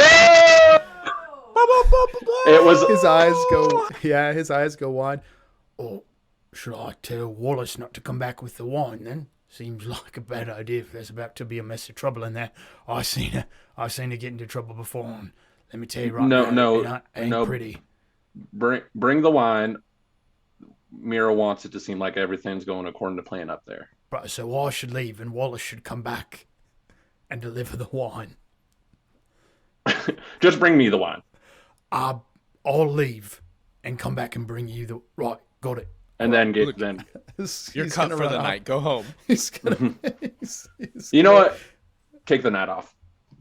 Right then, night off. I mean, and that's what like you see him. You see him make a. You say night off. He spins on his heel, goes walking down the other way, and goes like down to the far end of the hall, and then into a room on the right. You know, Mira, the Citrus Isles have wealth of many kinds. I represent merely one particular facet of searching and acquiring and acquisitions and dispositions. That's what we call it. There's definitely work for future contracts. If you wanted to, instead of stealing from us, if you wanted to work together, it would be well worth your while. Perhaps a show of good faith. And what would my part involve? Well, I mean, look, I don't mean to insult one's home, but this town is surely not the height of your aspirations, is it? A filthy little dust bowl. Oh no, my aspirations far ascend this quaint little desert city. And is gonna run his finger along a windowsill and like flick dust off of his finger and really kind of play up just the disgustingness of this place, even though I'm sure it's probably pretty nice. Yeah, I mean, I see you have some taste, but no doubt the whoever it is you work for doesn't put your talents to full use. Well, he certainly values some talents more than others, and you can see her her tongue runs over one of her fangs. Oh, I see. You're the muscle, not.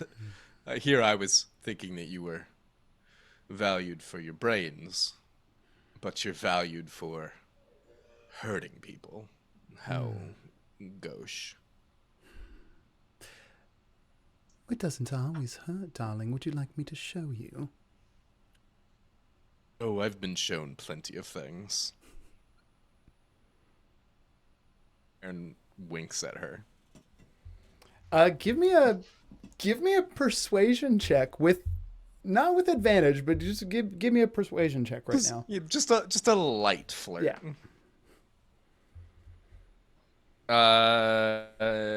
18. Okay. Let's just get down to the brass tacks of it. What kind of a agreement are you willing to enter into? Well, let's just say that this city wasn't standing in the next 45 days. How many items of value could you remove from it and put into holding outside of city for due payment? I don't know if you've noticed, but there are new armies on these shores. Right.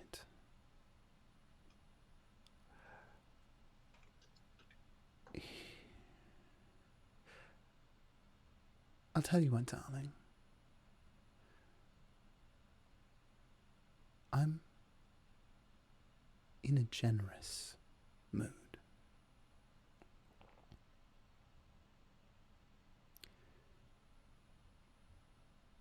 So what I'm going to say is leave the orb in the center of the room. Walk out with your party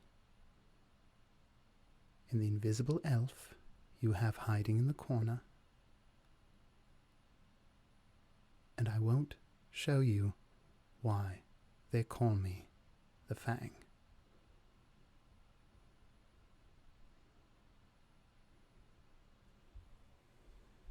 I'm assuming that Elijah made some secret rolls that they didn't tell us about. Although I do think bats use echolocation more than sight.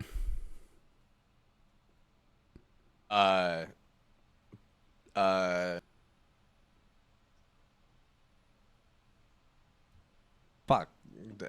What's going on with Atticus outside? I was gonna say, could I make a perception check to see if I heard shuffling of people leaving the tavern?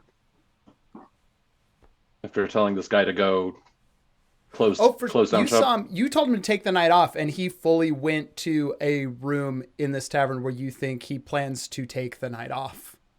Well, there are I a told lot him, of different rooms in this tavern. Oh, well, I said go tell clean house, then take the night off. Oh, okay. Well, fair. You rolled a nat 20. We'll have him understand like that. So then, yes, he left. Yeah. He's so you're on the upper level. So you still kind of can hear the general din of the main room in the tavern down there. Okay.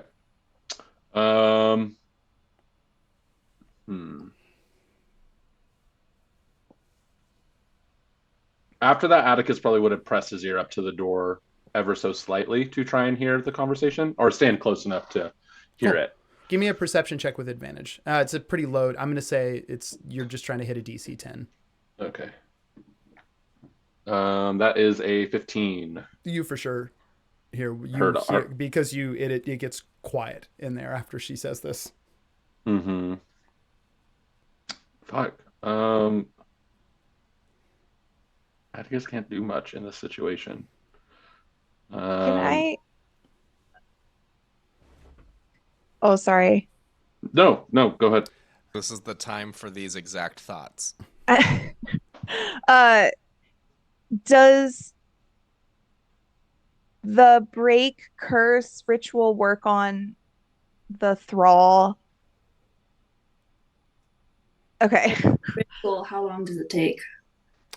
Ooh, I'm pretty sure it's just an action to cast. Yeah, because I think it's on your thing. Called rituals because I'm a witch, Yeah. but it's like at the beginning of the day or beginning of like after a long rest, I pick which ones I want to have like enacted for the day. Yeah, and is it just a field of remove curse, right? No, it says for the ritual? At your touch, all curses affecting one creature or object end. Yeah. So it takes it's basically it does it. You have to use an action to do it, but in one action you do it. So there's no.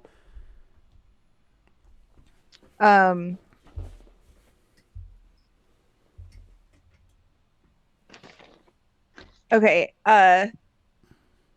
Fauna's going to tell the cat. Can Mira talk to can Mira understand animals? Oh no. You don't think so. I don't. Okay. Fauna's going to tell the cat to communicate to Perrin to leave to like do as Mira's asking.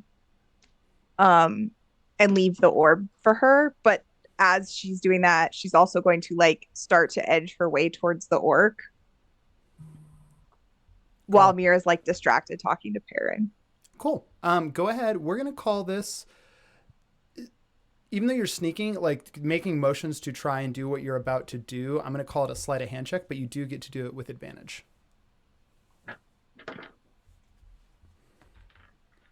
Nat 20, baby. Easy Okay. lovers can't lose. Okay. I have just I can't say- just a couple questions before what takes place next takes place.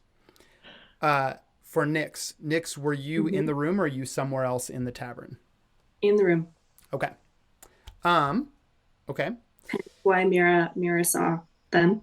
And well, maybe I should let you finish, but I was gonna say, as soon as they say the elf hiding in the corner, like Nyx is going to break concentration on invisibility. Okay. And is going to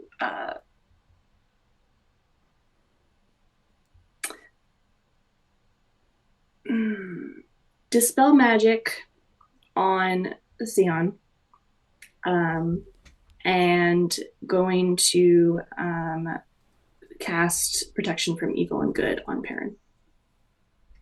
Okay. Hold on, because so you want to cast two. You're trying to do two. So you're trying to break concentration, then cast dispel magic and cast protection from good and evil. Mm-hmm. Which one are you going to do first?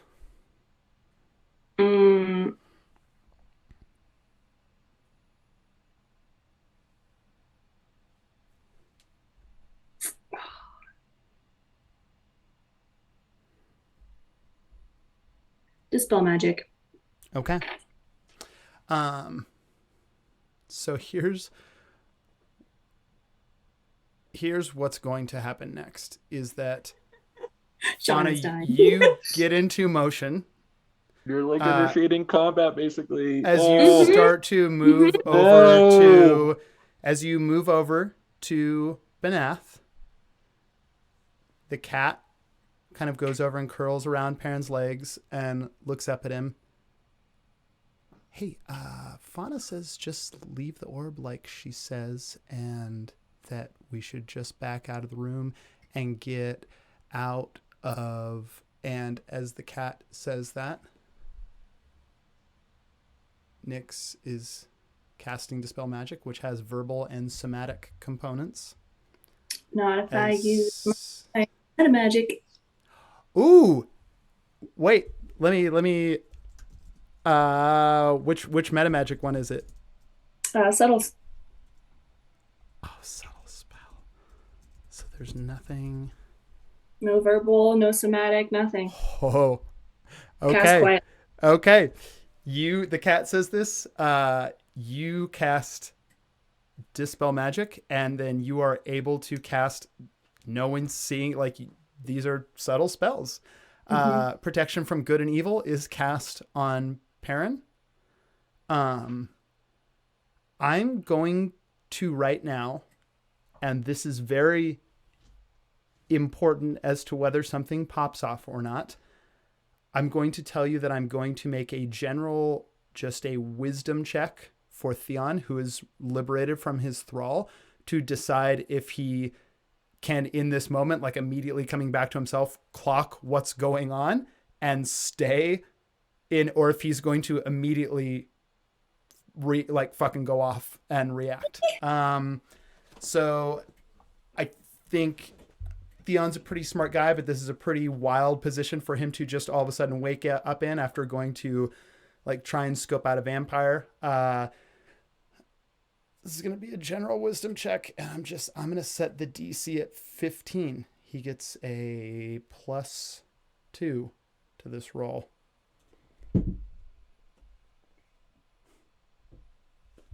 Oh, I don't like that smile. I can't read that smile. Folks, on a natural 20, Theon looks at all of you.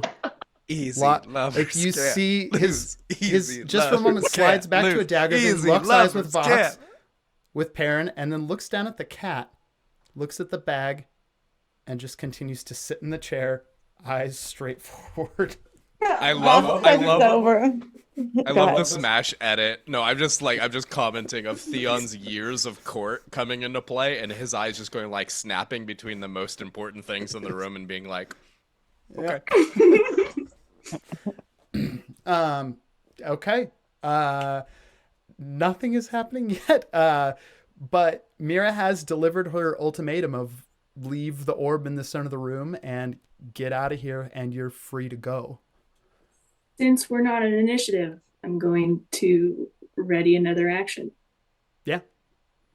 All right, then, well, I guess that's a transaction complete. We'll get out of your hair. Tell you what, throw in the old man for a bag of knives.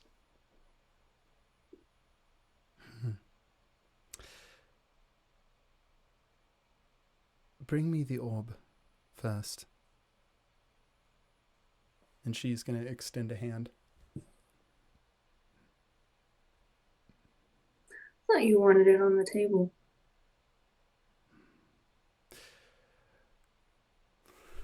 This is...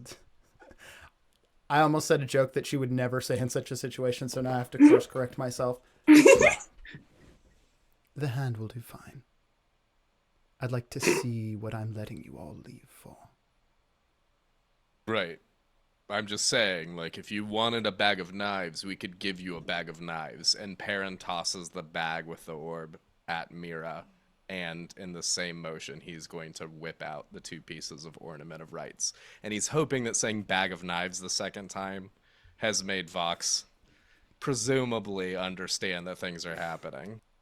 And also because when Fauna what- sees him, Yeah, when just Fauna sees him start to throw the bag, she just like completes as quickly as possible the walk to the orc and yeah. I'm Perrin say, knows that we're not leaving without Theon at this point, just based on what he knows about Vox. So he's not willing to walk out without Theon. So here's what I'm going to say.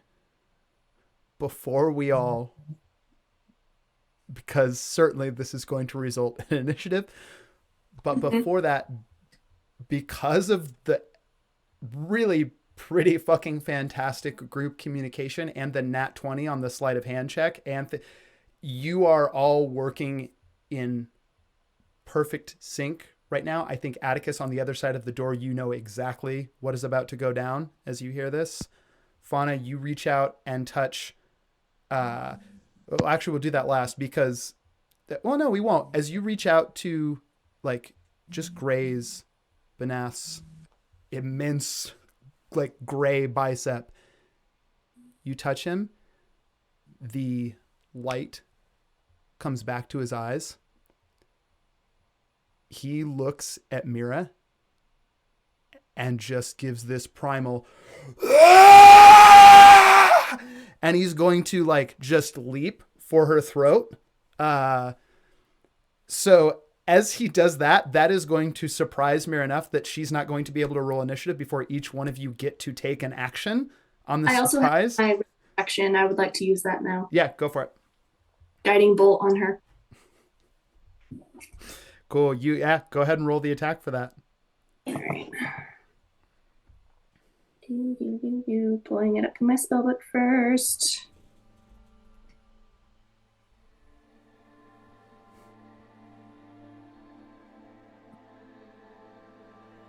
My 4 potions that I used silence on Balak, right? I smashed the potion silence on his head, and then I used Zone of Truth recently too. Yeah, that's going to be a miss. I used a point on it too, and it's even worse. Oof. 7. Okay, yeah, a 7 for sure does not hit. The guiding bolt goes wide. Banath is in the air. Theon is going to make an attack roll real quick. Oh, God. That is... Ooh. No one's flanking her. Hold on. I need to... He would need a plus 10 to this roll, and I cannot remember what his plus is. Where are you, Theon?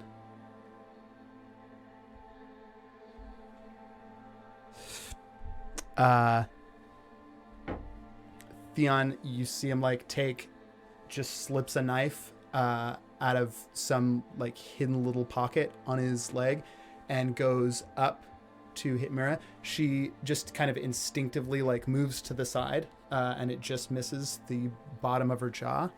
What is Perrin, your action is taking out and assembling Ornament of Rights. Is that we said that's a bonus action, right? Oh, you're muted. We in fact said it was a free action to free assemble action to cool. Because he's so and then a bonus, proficient right? with A bonus to the light the incense. He is going to light the incense. Cool. So as you his do that as a bonus, action. and then if you're as your attack action, you're throwing the orb. Yeah, but I also get extra attack? Question mark? Can I throw the orb and high and also hit low with Ornament of Rights? You sure can. That would be 2 attacks, yeah. That's what I'm gonna do. Okay. While you're rolling for those, Atticus, what's your action? If I hear what's going on in there, for sure I just You immediately at least burst. heard bag of knives twice. Yeah. Yeah, I was like, oh shit. They're talking about the bag of knives. Atticus is gonna burst through the door and just charge in on Mira. Do I get an attack with that? You for sure do. You're within range. Okay. I'm trying to gore her. I'm trying to drive my sword through her. That's what I'm trying to do. So you make your attack roll. Fauna, your action was that nat 20 sleight of hand to free Benath. I'm gonna say, Nyx, your action was the guiding bolt that was ready. Wasn't that a reaction though because it was readied? It's a ready action, but because this is like the surprise, yours would have gone off first, so it would have helped everyone's surprise thing. But it is happening in the surprise round, and then we'll roll initiative after that. Okay, so I don't get an action. Not another one, just the guiding bolt. And then 24. A 24 is gonna. Vox, what is your action? Vox's action is to pull out Brightburn, and Nice. she's gonna attack and just be like, "Sorry, man, this might taste gross." Oh, you would not believe the things I have eaten. Let us go, ma chérie. And that is 16 for my attack. There is, and I'm still blessed until my next long rest too. Yeah. So that is 16, 17, 18, 19, 20, 21, 22, 23, 24 to hit. Okay. Nyx, what's up? Can I use my my Shadow Elf feat and bonus action hide, even though I have no cover and I'm not obscured? I can do it once per long rest. Yeah. And does that give me advantage on the next attack roll? If you're successful, like if she can't get you with a perception check, then yes. Okay. So does that mean I should roll a stealth now? Yep. Perfect. Do you want? You go, Atticus. No. Do you want No, it's damage for that attack roll? Yeah, because you give me the damage. We're gonna do them in the order that I asked for them all. So now we're back to Perrin. Perrin, what were your attack rolls? Do you want me to? How do you want me to roll for the bag with the orb in it? Because he's mainly going to try to. He's throwing it high to get her attention. High, assuming it's fragile? Question mark. Okay. At least precious. So go ahead and are you trying to hit her with the orb too? What I'm going to say is in this moment, I think there's good enough group communication that, like, Fauna, if you feel like the communication is there between you and Perrin, then you can say the command word and trigger this thing as a free action. Throw me the rock! Throw me the rock! If it explodes, though, will there be any damage to anyone within a certain radius besides Mira, or is it just that it's the light? It would be the light. There will be damage. You think that the way that you have it release, you could control that damage to a 10-foot radius. It is sunlight, so it's going to be radiant damage, but it's also specifically sunlight for the purpose of damaging Mira. The damage is going to, in this, it would also hit Theon and Perrin because or Perrin's throwing it. Yeah, I think it would hit Theon and Perrin. I think everyone else is far enough away in a 10-foot radius that it's not going to. They do get dexterity saves. And Perrin has protection something, right? That Nyx cast too. Protection from good and evil. It won't protect from this damage type, but it will. Oh, you mean it doesn't say protection from sunlight bomb? Yeah. Bad. But so that's your Sunlight option. is evil. So I'm going to tell you, if you make this thing go off, Perrin, I just need, like, if you're just trying to throw this thing in the general direction, I just make an attack roll for it, but you really only need to hit a DC of 10 to throw it like... Okay. I think Perrin's trying to get her eyes off of everybody else. Okay. And, like, I think he's mainly doing this as a distraction throw, not as not intending to implode it like a hand grenade. Okay, cool. What was your attack roll for that? Just flat 11. Do I add dex? 14. Yeah. Yep. Okay, cool. 14. And what's your attack roll for Ornament of Rights? 22. Okay. Because you're also at a 10-foot range, this is the first time, right? Is this the first time you're using that extended range on... Since you got the gloves, certainly it's the first time you're using. Oh no, the he hit Balak. Right, but not with the Yeah, gloves. he did attack. He wrapped Balak up with it. Real Using quick gloves. Yeah. before you do that, where did the orb land?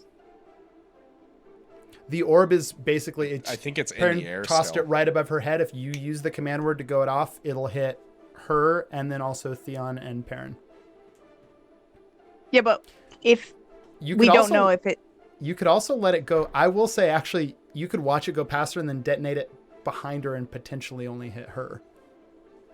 Well, I was thinking if it goes behind her and she's not really paying attention to where it is, I might detonate it as a slow release so the sun still hits her, but more as just sunlight, so that then other people's hits do more damage. Hey, if that would be I'll tell an you right advantage. now, you could flood this room with sunlight Yeah, that's what I and want it to would do. last for a long time. Yeah, and I want to that's do bad. slow release. I want to do a slow release. And so Yep. as Perrin is doing his crazy moves, the Fauna sees the orb like roll behind. She just yells, "Cantaloupe!" That's the word, the trigger word. Slow release. Amazing. So this Perrin, your attack roll with Ornament of Rights hits. So go ahead. What's the damage on that? I don't know where I set my dice. I say that bag of knives gave Vox bardic inspiration, by the way.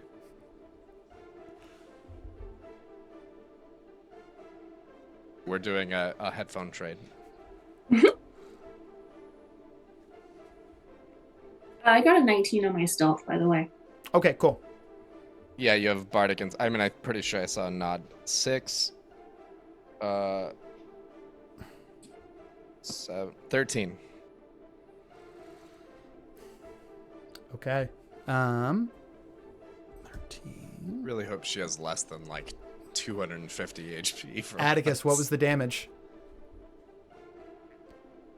Oh, you're muted. 17. Okay. Do I get that sword all up in her shit? Yeah. You just like right kind of like right along the side, and you just watch it cleave in, cut through the dress, maybe kind of go into a rib a little bit. Can I use my second attack? For sure. Yeah. Can I grab that orb if it fell behind her and shove it into that wound?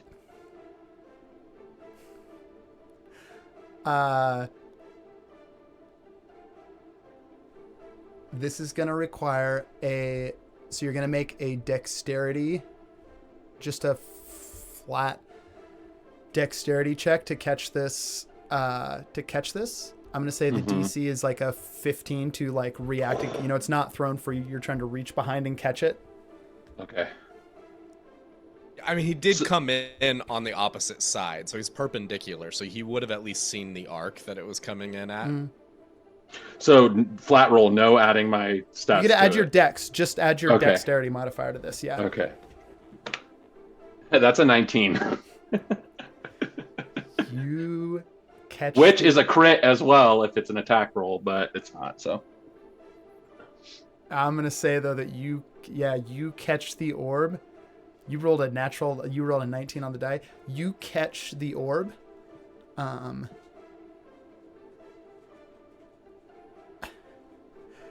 And God, you like the opening on the side. The opening on the side is not quite big enough. What I am going to say is that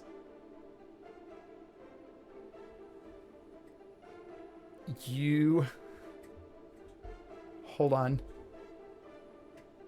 Oh, I'm excited about this. Yeah, that's a low luck check, which is bad for her. In reaction to all of this, she has already started to crack open her mouth in order to, like, Theon is the closest to, like, just as she's like unhinged her jaw, vampire like, yeah, right in there. yeah, I guess as I'm gonna try and like put her in her rear naked to close her mouth, and I'm just gonna yell at Fauna like, "Fucking do it! Just do it! Fucking let it go! Like let it explode!" Yeah, as you see, it's already sunlight from Cantaloupe as you go in there. Fauna, are you gonna let the whole thing go?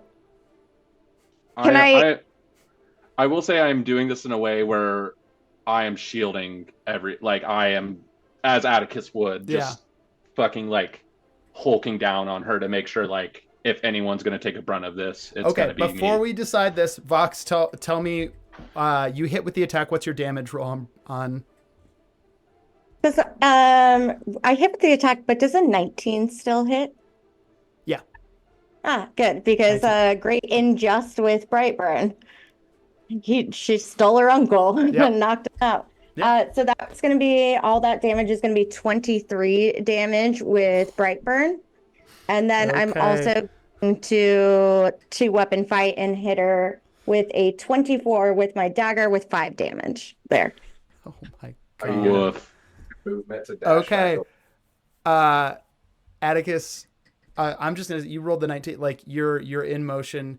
You shove the orb into Mira's like unhinged jaw, and you just sort of like as you're diving like on Mira's body to like cover up the.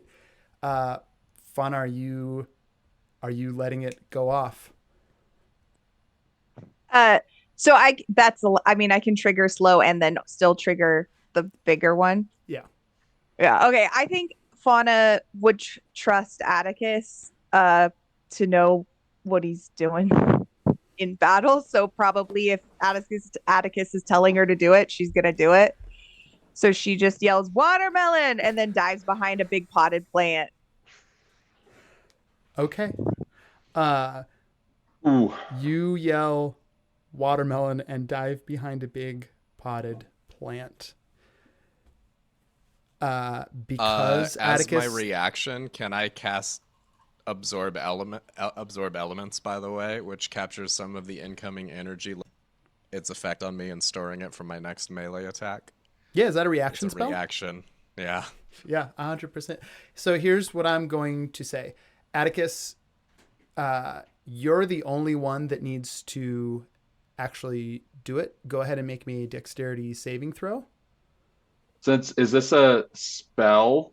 Do I get to make with my Mage Slayer set? I get advantage on saving throws against spells. Shit. Yeah, you sure as hell do.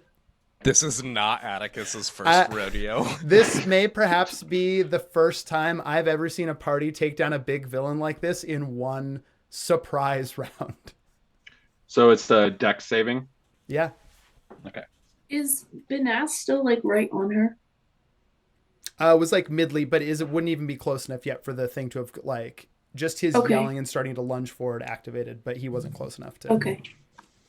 I feel like in that moment, as Atticus is holding her, Atticus in his head is like, oh, this is what he meant by this is what he meant by spurned merchant. Yeah. In this moment, I'm like, damn, okay. Oh, Oh, right, this that's what one. he was talking movie. about. Okay. I've done this before. Dirty 19 on the saving.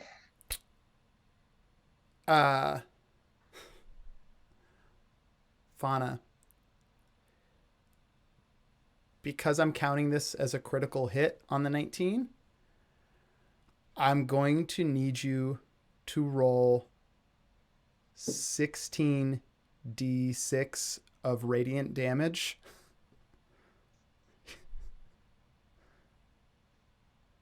This might take a while because I only have one. Oh wait, You could do it on I if have you a want to do it on bag. How Google many do too. you You want can me to just roll for you? yeah. If you all want to roll it together. I've got 2, 4. I have 3, Holy so I'll shit. do 3. Bye, guys. Yeah, let's put all. I've got 10, 12, 13, Oh my god. 14. Oh no, wait, I only have 2. Sorry. Okay. Roll So- 2, she'll roll 14. I will roll for you. Send good energy to your Teamwork. Yeah, but Atticus is taking this too. No, Atticus will only Right take here. it halved. I'm and dropping then when halved you again, drop, 'cause Aaliyah. it's You not a tell me when critical we're on dropping. Okay, Atticus. ready? Now. Okay, well, let's count the 6s first.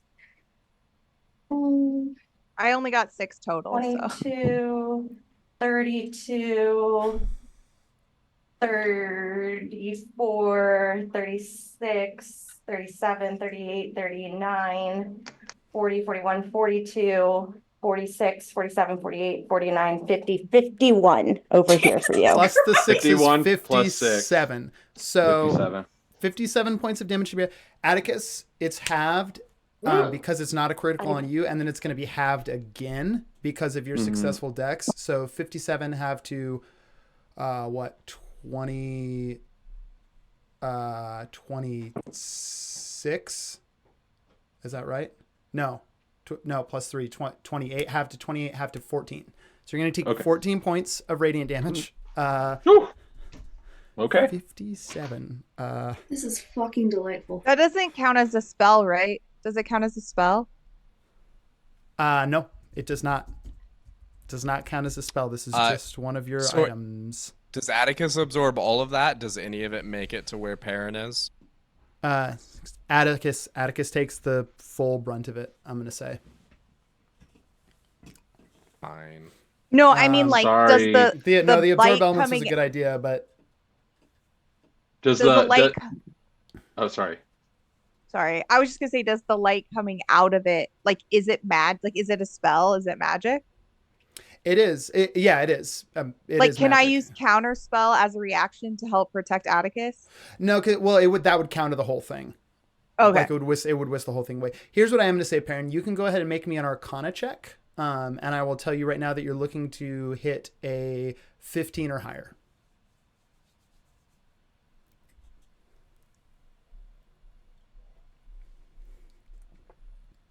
I rolled a 15, and I have a +1. Okay. Here's what I'm going to say. You don't absorb any extra damage. However, for the next minute, all your attacks can be counted as doing radiant damage, like as if it was done with sunlight. Because you How about I just absorb let's just enough of the sub light. my incense damage from true damage into being radiant. That's Yep. all it needs to be, as the incense becomes radiant instead of true. Yep. So I guess doing true is fine because it's the same. Yeah. Jesus Christ, y'all. And no one actually. Do you want us to roll initiative now? Yeah, is she still alive? So here's what I'm going to say. The only no, Atticus got in there physically. So here's what I'm going to say, because we're gonna end, instead of like rolling initiative and then starting combat with Tit, we're gonna end it here, and then we'll start the next one on initiative order in combat. Everyone, go ahead and roll your initiative for this fight. 7. Atticus, it takes a moment. Everything happens so quick. You strike with the blade in the side, like your greatsword slices through a rib. You grab the orb, shove it into Mira's mouth, tackle her to the ground, and you take this searing radiant blast, which really, you're able to roll off just in time. Your arms are singed a little bit just from the intense heat of the sunlight that was released. You do feel now, because that radiant heat counteracts, you feel there was a deep, like in the speed of it, you didn't really register it, but there was that first strike against Mira, there was a deep cold that entered your arms, almost like frost going up your bones. And you feel it now in your shoulders and chest. You are taking, on that attack, you took 17 points of cold damage. Mm-hmm. Vox, your strike with Brightburn, you feel that same cold lance up your arm. You took another 8 points of cold damage. Okay. The aftermath of this, as you are all getting up and your initiative is coming into play, as you look down on the floor, the room has almost just these lingering little sparks from the explosion of sunlight. Here's this radiance just kind of settles to the floor like thick dust. You see on the ground, side cleaved open, just weeping dark red blood onto the floor. You see Mira Vallis. More than half of her hair is just completely good, just fried, so she just kind of has this shock over now to the right. And as she sort of rolls over on the floor, you see from about the middle, it's a two-faced situation. Like it is, but it's fully at this point just like exposed skull and not even an eye left in this side of the head. So just half a face left and then exposed bone. There's a little muscle left to the jaw. You see the fangs, and that just kind of burns down into like the dress is now just kind of hanging by a slip off one shoulder, heavily scarred, like into the flesh, into the muscle on her shoulder and down the arm, as she spins around and looks at you all and just gives a hiss and prepares to pounce. What is everyone's initiative? Perrin winks at her again. God. What is it with us and destroying people's faces? Yeah. Becoming a habit. It really is. 7. Seven. Best copy of Mira is just gonna go, sorry, darling. 17. 17 for Perrin. I got 10. Oh, 19. 19. 6. Okay. 19, 10 for Fauna, and 6 for Nyx. Hey, that rhymes. 6 for Nyx. Okay. And that is where we're going to end the session. So Woof. next time we're back with Castle Run, we will I'll be start killing a vampire. right at the top of initiative order. Oh, I'm gonna man. roll for Mira I right now too. was hoping that thing would just take her out. Just about. Woo! I think we're close. Oh, We weren't even in true combat, so that was all a surprise around it. She was yeah. not looking hot. I will. Well, I'm gonna. Thanks, everyone for watching. Goodbye. Goodbye. Thanks for joining Bye us. now. Goodbye. Bye.